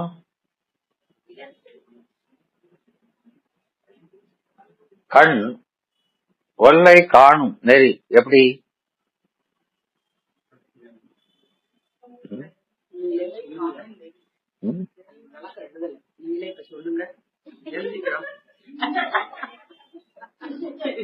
அதெல்லாம் நீங்க சொல்லிக்கிட்டே இருக்கணும், நாங்க எழுதிட்டு இருப்போம். நீங்க வந்து இடையில இது எழுது அது இதுலாம் கேட்கக்கூடாது. கண் ஒல்லை அப்படின்னா அனாதியே காணுகின்ற முறைமையாவது இல்லையா? இப்ப காணுகின்ற கண்ணுக்கும் அந்த கண்ணின் விடயத்துக்கும் இடையில ஒளி என்ற ஒன்று நின்று அது கண்ணையும் விளக்கணும், அது காணுகின்ற விடயத்தையும் விளக்கணும் இல்லையா? அதுபோல உயிர் உயிர் ஒரு பொருளை அறிவதற்கு ஒளி, இந்த ஒளிங்கிறது எது? உயிரை விளக்குகின்ற அறிவு. உயிரை விளக்குகின்ற அறிவு எது? திருவருள் உயிர் அறிவோடு கலந்து உயிர் அறிவை விளக்கணும் இல்லையா? அதனால அறியப்படுகின்ற விடயத்தோடு கலந்து அதையும் விளக்கணும். கண்ணு இங்க உயிருக்கு ஓமை இல்லையா? அங்க கண்ணால பார்க்கப்படுற விடயம் உருவம் இல்லையா? அது ஆன்மாவால் அறியப்படுகின்ற விடயம். அது பெத்தத்துல உலகப் பொருள், முக்தியில சிவம். அப்ப இந்த சிவத்தை அறியணும்னாலும் எது காட்டணும்? அத ஒளியாகிய அருள் காட்டணும்.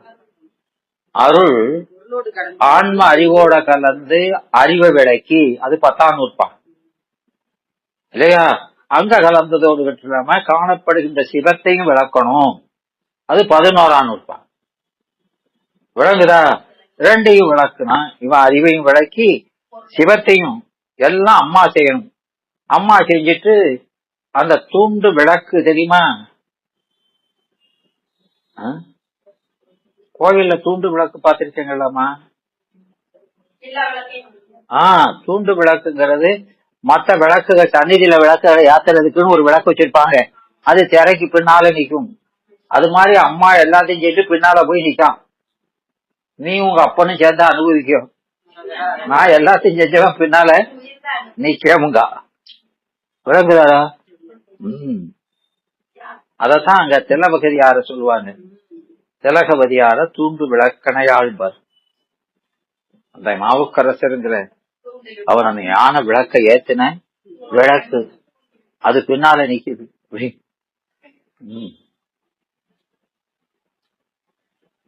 நல்லாத்தானே சொல்றாங்க. அதனால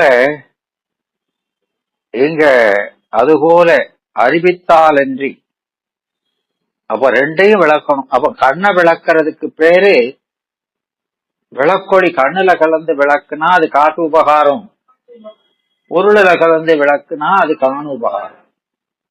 அறிவுல கலந்து அருள் நம்ம அறிவை விளக்குனா அது காட்டு உபகாரம் இல்லையா? பொருளை விளக்குனா அது காணு உபகாரம்.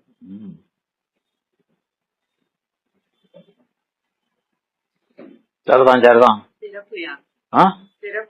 சரி. ஆமாம்மா, அந்த அம்மாவனுடைய இதுதான் எல்லாம். பிள்ளைக்கு அவள் செய்யறது ரொம்ப பெரிய.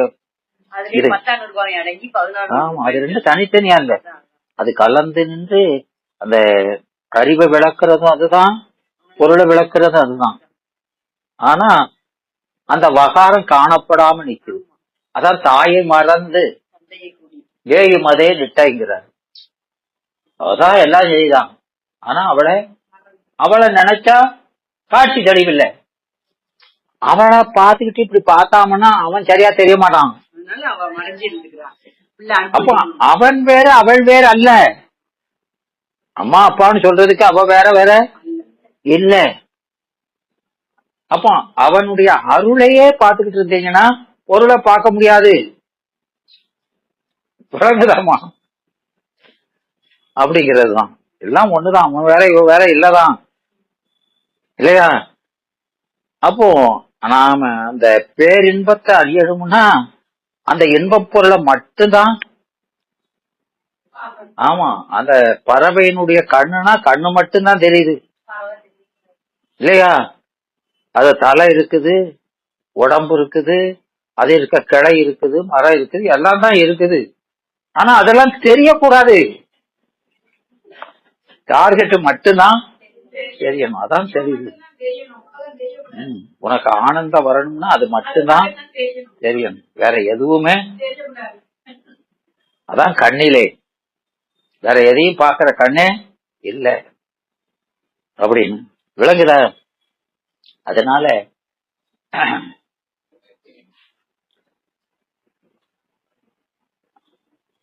கண்ணொளி விளக்கொளி தன்னோடும் கலந்து தன்னோடும் கூட உருவத்தினும் கலந்தாலன்றி அந்த உருவத்தை காணும் முறைமை என்மையன்.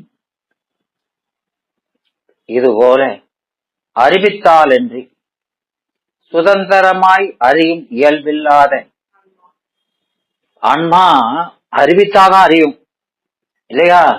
கண்ணு விளக்குனாதான் விளங்கும். அதுபோல இந்த ஆன்மா அறிவித்தால்தான் அறியும் இல்லையா? அத சுதந்திரமாய் அறியும் இயல்பு இல்லாத, வியஞ்சகமின்றி தானே சுதந்திரமாய் அறிய மாட்டாத அந்த கண்ணொளியை போன்ற ஆன்மா. கண்ணொளிக்கும் ஆன்மாவுக்கும் ஒற்றுமை. இது ஆன்மாக்களும் முதல்வனது உணர்வு. முதல்வனது உணர்வு. முதல்வனது உணர்வுனா என்னது?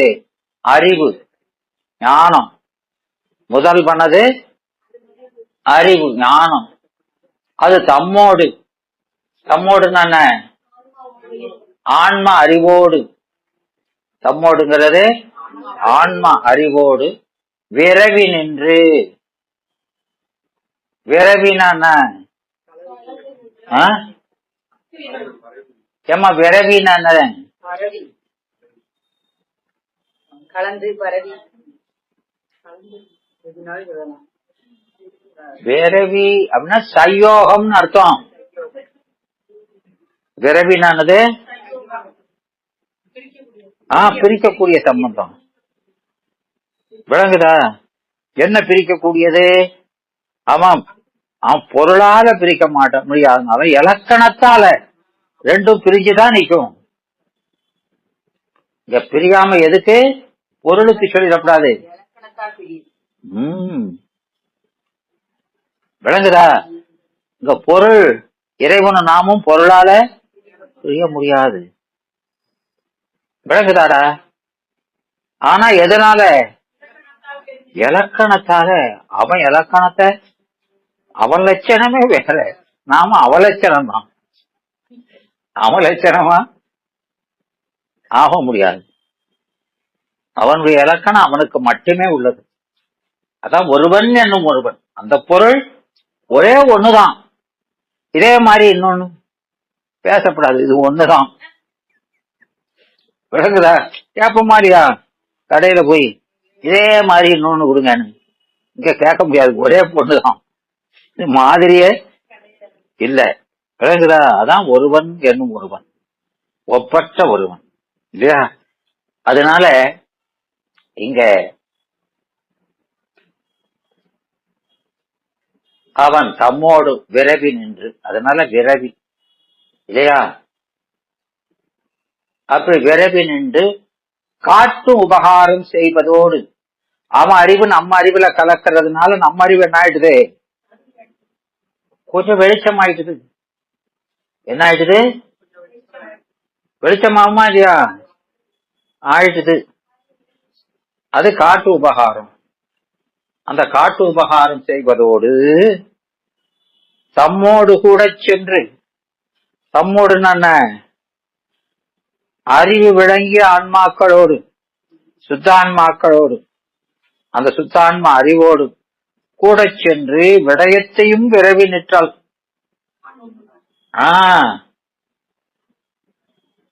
அது அப்போ என்னது? அப்போ இந்த ஆன்ம அறிவுல கலந்து அதை விளக்குனது மட்டுமில்லாம அதோட சேர்ந்து விடயத்திலையும் கலக்கு. மற்ற அதுவே ஆசில் உருவமுமா மாங்கு. வா வா வா வானா என்ன? அருள். வா சி அருளி. வா சி அருளி. வாசி இல்லையாமா? வாசினா என்னது?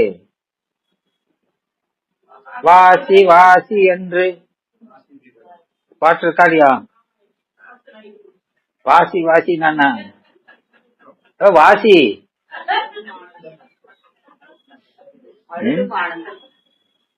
வாசி தீரவே காசு நல்குவி. அப்போ வாசி நானது குற்றம். வாசி நானது ஆமா பத நீக்கிறது இல்லையா? வாசி பார்க்கறதுன்னா ஆமா அது வாசி பார்க்கறதுன்னா ஆணிப்பொன்னா ஆணிப்பொன் பெருமான ஆணியே சொன்னதே பார்த்துன்னு சொல்லு. ஆணி என்ன இருக்காதியா? ஆணின்னா என்னது? 5ஆம் திருமுறையில சொல்றாரு ஆணிப்பொன்னு சொல்றோம். பெருமானையே ஆணிங்கிறாரு. ஆணியே அப்படியே நெயில்னு சொல்லிடக்கூடாது. செவுத்தில் அடிக்க ஆணி. இந்த ஆணிங்கிறது ஆணிப்பொன். மாற்று பார்க்கறது அது சுத்த தங்கம். நாம டச்சு குறைஞ்சது. நாம ஒப்பிட்டு ஒப்பிட்டு பார்க்கணும் அவன மாதிரி ஆயிட்டாமான்னு. அதனால அவனுக்கு என்ன பேர் வச்சிருக்குது? ஆணி. உரையாணி. அதுக்கு என்ன அர்த்தம் சொல்லுது? உரையாணிங்கிறது ஆணின்னு தலைக்குறை இல்லையா? அது திருக்குறள்ல பெருமைக்கும் ஏனை சிறுமைக்கும். பெருமைக்கும் ஏனை நானே ஏனை நானம்மா என்னமோ சொல்றீங்க, காது கேட்காம சொல்றீங்களே. ஏனை என்ன? மறுதலை. பெருமைக்கும் மறுதலை. ஏனை சிறுமைக்கும். அதற்கு மாறான சிறுமைக்கும். தத்தம் கர்மமே கட்டளைக்கல். தத்தம் கர்மமே கட்டளைக்கல். கட்டளைக்கல் நானது உங்க கட்டளை இன்னைக்கு அப்படியா? இன்னைக்கு உங்க கட்டளை சாப்பாடு உங்க கட்டளை. நாங்க ஆமா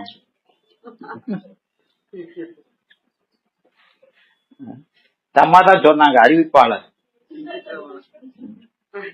கட்டளைக்கல் அந்தமா ஆமா கட்டி உரைக்கும் கல் கட்டளைக்கல்.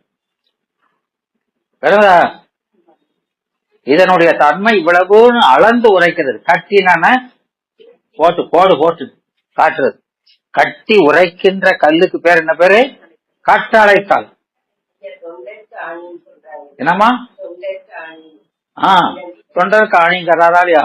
ஆமா அவங்க தான் தொண்டு செய்த அவன மாதிரி வரணும். உரசி உரசி பார்க்கணும் வந்துட்டமான்னு. அதனால ஆணின்னு வச்சிருக்கு. ஆணிப்பொன் மாற்று பார்க்கிற கல்லுன்னு அர்த்தம்.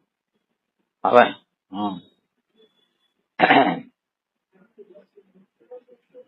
தொண்டு செய்ய செய்ய மெருகேறும். தொண்டு செய்ய செய்ய மெருகு ஏறுங்கிறது. ஆமா விளங்குதா? அதனால இங்க அப்போ அந்த உரைகள்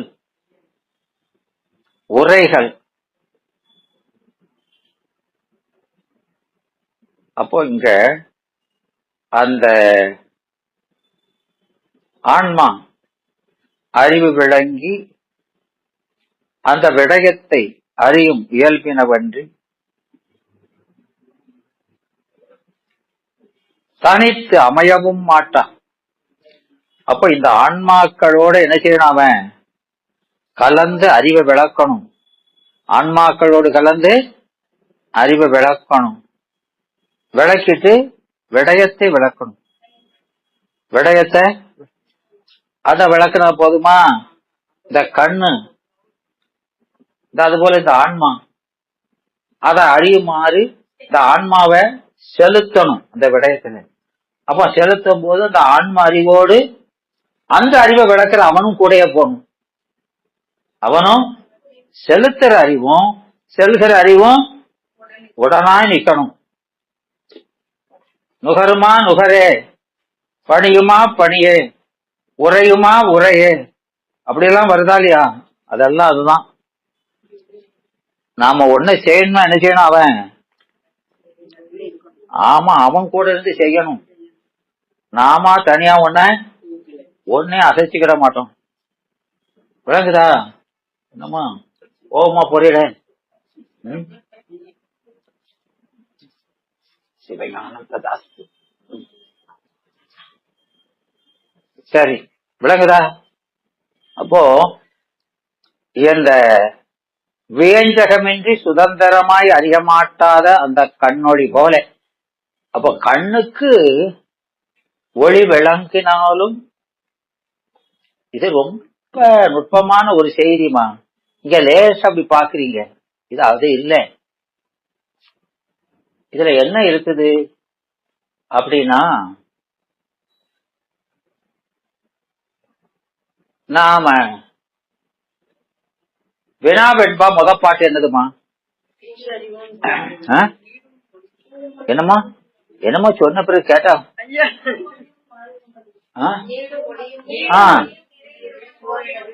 நீடும் ஒளியும் நிறையிறலும் ஓரிடத்து கூடல் அரிது கொடுபிடையன் பாடு தன்மம் ஒன்றவாறு சொல் இறைவரை சம்பந்தான் நின்றவாறு எவ்வாறு நீ அப்படின்னு கேட்கிறாரா இல்லையா? அப்போ அங்க ஆன்மாவை சொல்லும் போது, அறிவை சொல்லும் போது நீடும் ஒளி, அறிவுக்கு வளர்தல் இயற்கை. அறிவுக்குன்னா ஆன்ம அறிவுக்கு, இறைவன் அறிவுக்கு சொல்லிடக்கூடாது. விளங்குதா? அத சேக்கிழார் பெருமான் சொல்லுவார். அமர்நீதி நாயனார் புராணத்துல அன்பரை சொல்லும் போது, அன்பர் யாரு? அமர்நீதி. அவரை சொல்றாரு முட்டிலா அன்பர். என்னது? முட்டிலா அன்பர், அன்பிடும் தட்டு. அவருடைய அன்பு எல்லை இல்லாதது, முட்டில்லாத அன்பு. முட்டில்லாத என்னமா தாய் சொல்லு? முட்டில்லாத என்ன? இல்லமா, அதாவது சேச்சுரேஷன் கிடையாது. விளங்குதா? இவ்வளவுதான் அப்படின்னு முடிவு இல்லை.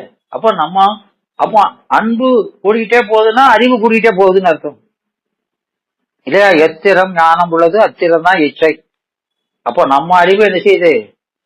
அத முட்டிலா அன்பர் அப்படின்னு சொல்றாரு. இப்போ ஆன்ம அறிவு வளர்ந்துகிட்டே போகும் இல்லையா? முட்டி நின்ற இறைவன் தட்டு. அது தரையில முட்டி இருக்குது, எந்திக்கவே மாட்டுக்கு. அவன் ஓங்கிய அறிவு இல்லையா? அது அறிவின் எல்லை, அதுக்கு மேலாம் ஒன்னும் கிடையாது. எல்லை இல்லாத அறிவு இல்லையா? இப்ப இது கொஞ்சம் கொஞ்சமா அது, அதாவது ஏரி புகு நீர்க்குடம், அது கடல்னா இது கலசம். அதனால இது கொஞ்சம் கொஞ்சமா வளர்ந்துகிட்டே இருக்கும். அது எப்போதும் ஒரே மாதிரி இருக்கும் அப்படின்னு ரெண்டுக்கும் வேறுபாடு காட்டுறாங்க. விளங்குதாமா? அப்போ நாம ஒவ்வொரு விடயத்தையும் அறியும் போது நம்ம அறிவை விளக்குறானா இல்லையா? அப்போ நம்ம அறிவு எங்க போச்சு? நம்ம அறிவு வளர்ந்துகிட்டே இருக்கும். அப்போ அது வளர்ந்தது ஒரு இடத்துல நிக்கணுமா இல்லையா? மேல இருந்து கீழே இறங்கின மாதிரி பழையபடி. அது என்ன சறுக்கு மரமா? சறுக்கு மரமாமா? சறுக்கு மரமா? தாய் சொல்லு. ஆமா,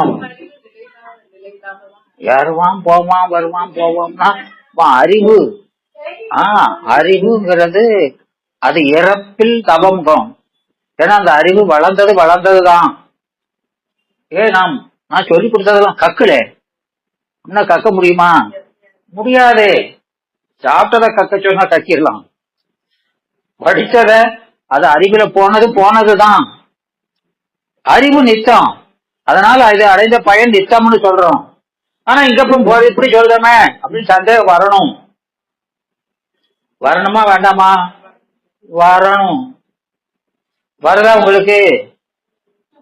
வரல, வரணும். விளக்குதாமா? அப்போ அதுக்கு என்ன அர்த்தம்? இப்ப அந்த கண்ணு இருக்குது, கண்ணுக்கு அதன் குற்றம் நீங்கி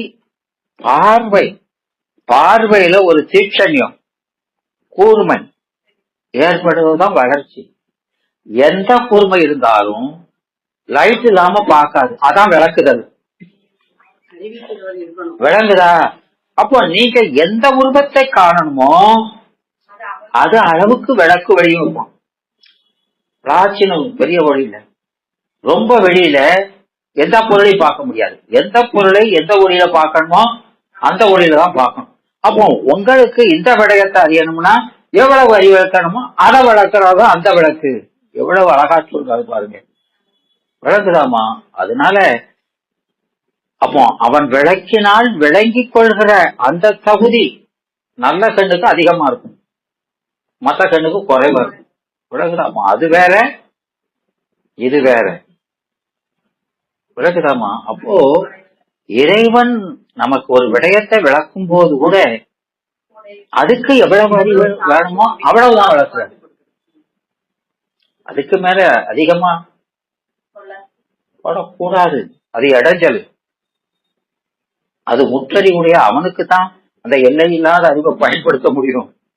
நமக்கெல்லாம் இது எவ்வளவு தாங்குமோ அவ்வளவுதான் கொடுக்கணும், இல்லைன்னா கிழிஞ்சு போயிடும். விளங்குதா?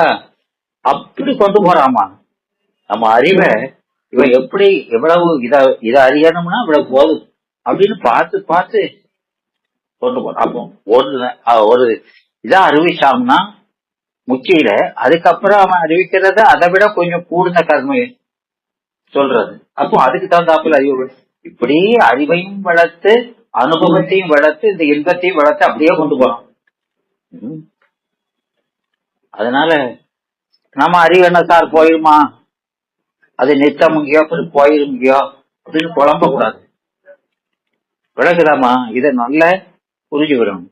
ரொம்ப நுட்பமான ஒரு கருத்து. விளக்குதாமா?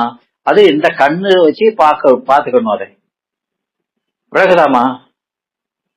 அதனால இந்த அப்போ எவ்வளவு அறிவு இருந்தாலும் அந்த கண்ணு எவ்வளவு நல்ல கண்ணா இருந்தாலும் அதுக்கு விளக்குற விளக்கு இல்லாம அது பார்க்க முடியாது. அதனால அவன் அறிவிக்காம இதை அறியவே முடியாது அப்படிங்கிறது. விளக்குதாமா? அதனால இங்க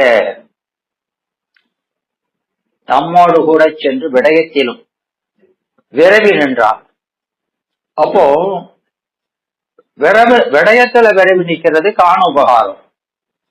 காணும் உபகாரமும் செய்தாலன்றி இல்லையா?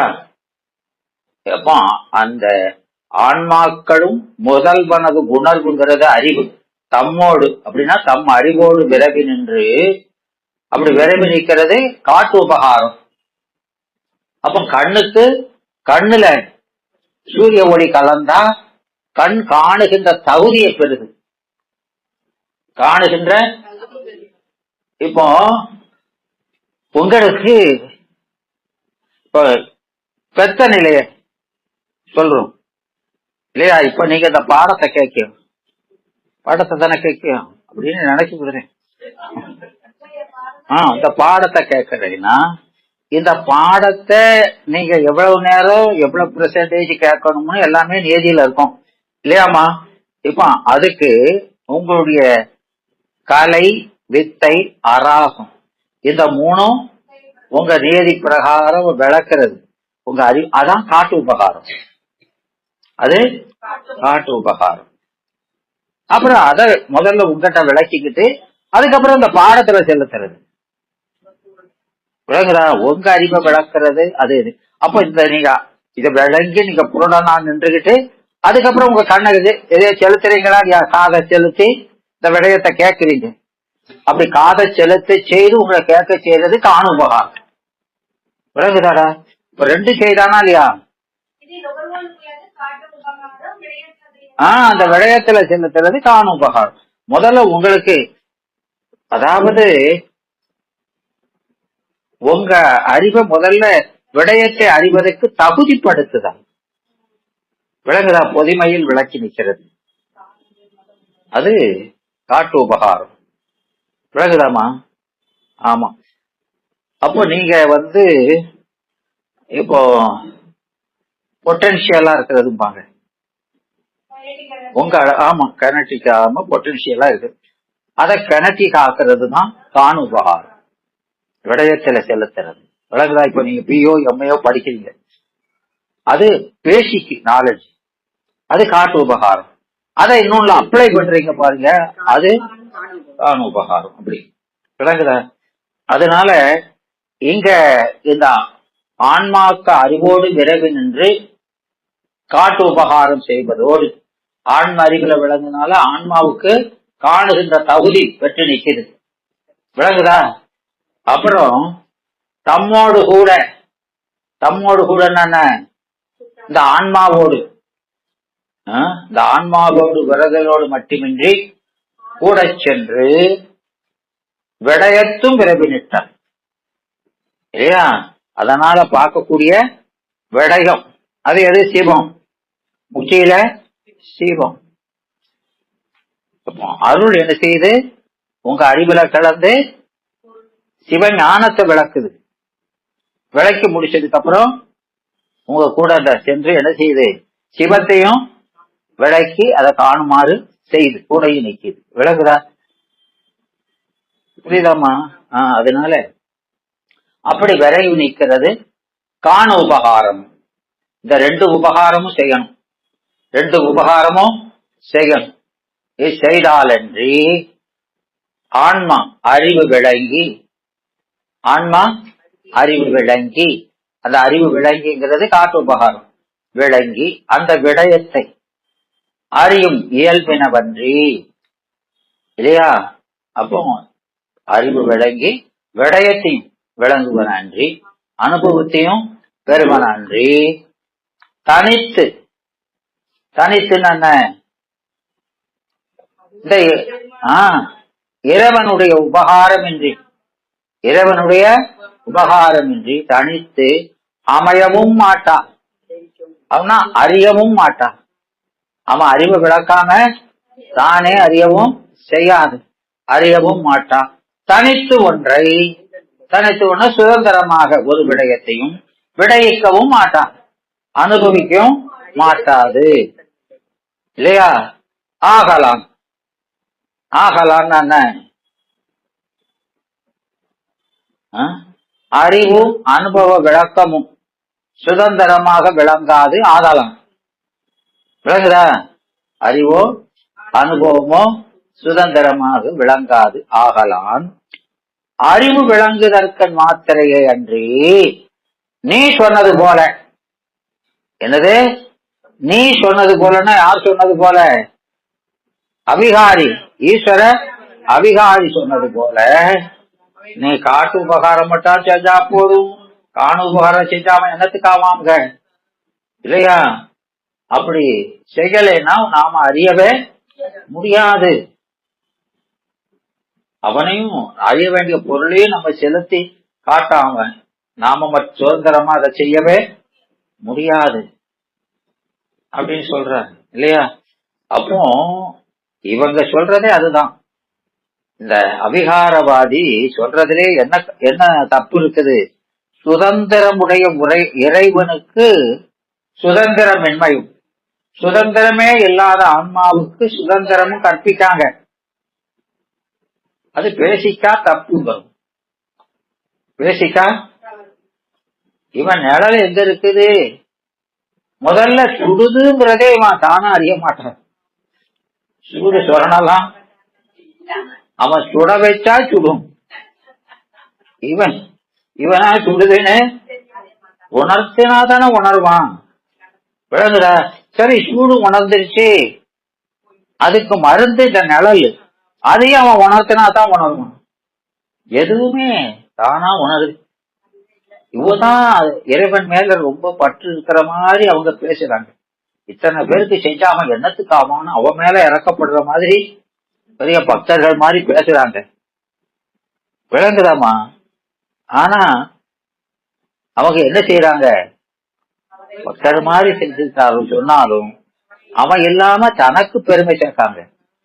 அத முதல்ல தட்டுது. நாம ஒரு கணப்பொழுது கூட சுதந்திரமா ஒண்ணும் செய்ய முடியாது. அதை வச்சு மனசுல வச்சுக்கணும். விளங்குற? அதனால இங்க அந்த தம்மோடு கூட சென்று விடயத்திலும் விரைவி நின்றால் செய்தாலன்றி அறிவு விளங்கி அந்த விடயத்தை அறியும் இயல்பினவன்றி தனித்து அமையவும் மாட்டார், தனித்து ஒன்றை விடையிக்கவும் மாட்டார். ஆகலான் நீ சொல்ற மாதிரி அறிவு விளக்குறதுக்கு தான் காட்டு உபகாரம். அறிவை விளக்குறதுக்கு பேரு காட்டு உபகாரம். காணு உபகாரம் சுதந்திரமா நடக்கும்னு சொல்றானா இல்லையா? அது தப்பு. ஒண்ணு சுதந்திரமா ஒரு துரும்ப கூட அசைக்க முடியாது. அதனால அன்றி விடயத்தில் சென்று பற்றுதற்கண்ணும் முதல்வன் உடனிட்டான். கண் ஓமையின் மூலம், ஓமை சொன்னாரா இல்லையா? அந்த ஓமையின் மூலம் பெறப்படுதலான் இல்லையா? கண்ணுக்கு கண்ணுல கலந்தா மட்டும் போதும். அந்த பொருளை இருட்டுல வச்சா பாருன்னா பாத்துருவானா? பார்க்க முடியாதுடா. அது தெரியுதா இல்லையா? ஆமாங்க. அப்புறம் என்ன அப்படியா சொல்ற? விலகுதா அப்படின்னு மண்டையில கொட்டி கொட்டி சொல்றாரு. விலகுதாமா? அதனால என்னடா விலங்குல என்ன செய்யணும்?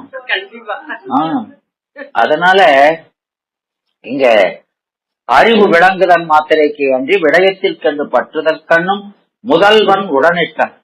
கண் ஓமையும் மூலம் பெறப்படுதலாம். ஏன்னா நாம இமைப்பொழுதும் எண்ணெஞ்சில் நீங்காதான். ஒரு கணப்பொழுது கூட நம்ம நீங்கவே முடியாது. விளங்குதா? அதனால ஏண்டு அவனும் இதெல்லாம் இருக்கிறதுனால ஏண்டு அவனும் அவற்றது விடயத்தை உணரும் என மேற்கோளாய் கொண்டது அப்படின்னு இந்த மேற்கோளுக்கான விளக்கம் இல்லையா? அப்போ இந்த உபகாரம் உணர்த்துவதற்கு இது பெருமானுடைய உபகாரத்தை காட்டியும் கண்டும் வருகிற உபகாரத்தை உணர்த்துவதற்கு மேற்கோளாய் கொண்டது என்றவாறு இல்லையா? அப்போ மேற்கொண்டது என்றவாறு இருக்கா இல்லையா? அவனும் அவற்றது விடயத்தை உணரும் என மேற்கொண்டது அப்படின்னாங்கது மேற்கோளாய் உணர்த்துவதற்கு மேற்கோளாய் கொண்டது என்றவாறு. விளங்குதா? இது அங்க முதல்ல சொல்றாரு. எனவே இது அந்த மேற்கோளுக்கான விளக்கம். அமைந்து விடையா என்பது உரத்து தெரியாது என்பது இல்லையா? இது எங்க இருக்குது? என்னமா மண் கடினமாய் தரிக்கும். என்னமா உரத்து தெரியாதுங்கிறது மண் கடினமாய் தரிக்கும். உண்மை விளக்கத்துல உரத்து தெரியாதுன்னு எங்க இருக்குங்க? 48 48 இல்லை 48. அது அந்த இருவினை ஒப்பு சொல்லக்கூடிய பாட்டுல இணைய பல பிறவிகளில் இறந்து பிறந்து இருவினைகள் புரிந்து அருந்து மீது சகலம் அப்படின்னு அந்த பாட்டுல அத சொல்லக்கூடாது.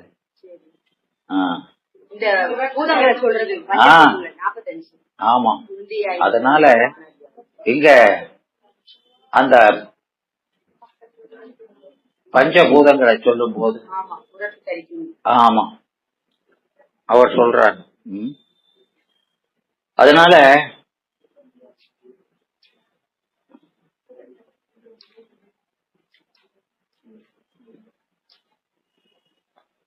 அது முந்தி ஐம்பூதங்கள் வானாதியாகன் வருமாலியா அதுல சொல்ல கடைசியில பஞ்சபூதங்களை சொல்லுவார் இல்லையா?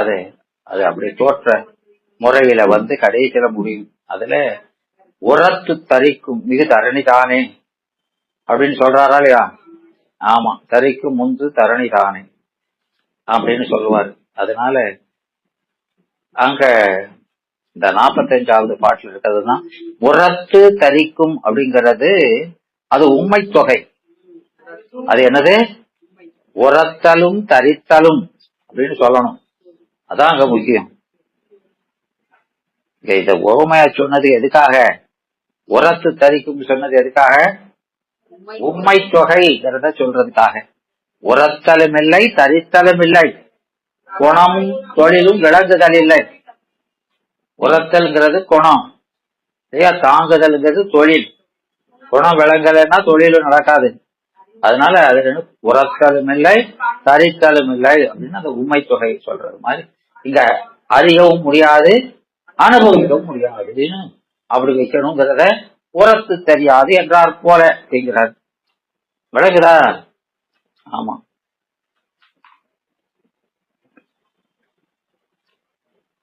அதனால அது வருதல் வந்து போதல். வந்து போதான் அப்படின்னு வருதலும் போதலும் செய்யான் என்பது. வந்து போதான்னு என்ன அர்த்தம்? வந்து போய் இருக்க மாட்டேங்க அப்படின்னு சொல்றோமா இல்லையா? சொல்லுவேடாமா, உங்க பிள்ளைய பார்த்து சொல்லுவீங்களா இல்லையா? அப்படின்னா என்ன அர்த்தம்? வந்து போதல்னா வருதலும் போதலும் அப்படிங்கிறது. செய்யான் என்பது ஈரிடத்தும் ஏய்ந்து வருதலும் செய்யான். அதனால இங்க உரத்தலும் தரித்தலும் செய்யாது, அப்போ குணமும் தொழிலும் விளங்காது என்றார் போல வேறு வேறு வினையாய் நின்றது. அது ஒரு வினை, இது ஒரு வினை. அது குணம், இது தொழில் இல்லையா? வேறு வினையாய் நின்றமணி இன்றி என்பது ஈரிடத்தும் கூட்டி. இன்றிங்கிறத என்ன செய்யணும்? ரெண்டு பக்கமும் கூட்டும். அவனை இன்றி ஒன்றையும் அமைதலும் செய்யாது, அவனை இன்றி ஒன்றையும் விடையித்தலும் செய்யாது என்று அப்படி அப்படி உரைக்கப்பட்டது. விளங்குதா? அவனை இன்றி அமையாமையில் காட்டு உபகாரம் இல்லையா? அவனை இன்றி அமையாதுங்கிறதே காட்டு உபகாரம் விளக்கினார் போல அவனை இன்றி ஒன்றையும் விடையித்தல் இன்மையில் அப்படின்னு சொல்றதுனால காணும் உபகாரம் இனிது விளங்கும் என்பார். அப்ப அது ஒண்ணு, இது ஒண்ணு. அதனால அது காட்டு உபகாரம், இது காணு உபகாரம். அதனால அத அவனை இன்றி அமைந்து ஒன்றையும் விடையான்னு சேர்த்து சொன்னாலும் நீ என்ன செய்யணும்? ஒன்றையும்ங்கிறது முற்றுமை. மூவேந்தரும் என்றார் போல. விளக்குதா? விடையா என்பது என்னது?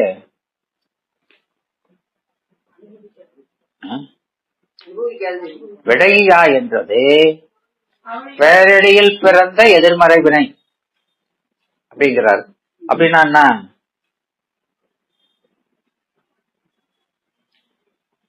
விடையா என்பது ஆன்மாக்கள் என்ற பேரடியில் பிறந்தது. எது விடையா? ஆன்மாக்கள் விடையா. ஆன்மாதான் அங்க பேரு. விளங்குதா? அது பேரடியில் பிறந்த எதிர்மனை. அவன் இந்த ஆன்மாக்கள் அவனை இன்றி ஒன்றையும் அமைதலும் இல்லை, விடையித்தலையும் இல்லை என்ற ஏது பொருளையே எடுத்துக்கொண்டு வழிநூல் ஆசிரியர் சொல்லியிருக்கிறார். அத நாம அடுத்த வகுப்புல பார்க்கலாம். வாழ்த்தும் குருமரபு வாழ்த்து. வான்முகில் விழாது பெய்க மலிவளம் சுரக்க, மன்னன் போர்முறை அரசு செய்க குறைபிலாது உயிர்கள் வாழ்க, நான்மறை அறங்கள் உங்க நற்றமம் வேள்வி மல்க, மேன்மைக்குள் சைவ நீதி விளங்குக உலகம் எல்லாம், மேன்மைக்குள் சைவ நீதி விளங்குக உலகம் எல்லாம், மேன்மைக்குள் சைவ நீதி விளங்குக உலகம் எல்லாம். கைலாய பரம்பரையில் சிவஞான போது நெறிகாட்டு பெண்ணை பயில் வாய்மை மேகண்டான் சந்ததி கோர்மை ஞான பானுவாகி குயிலாரும் பொழில் திரு ஆபடுதுறை வாழ்குள் நமச்சிவாய தேவன் சைலாதி மரபுடையோன் திருமரபு நீடூடி தலகமாதோ திருச்சிற்றம்பலம்.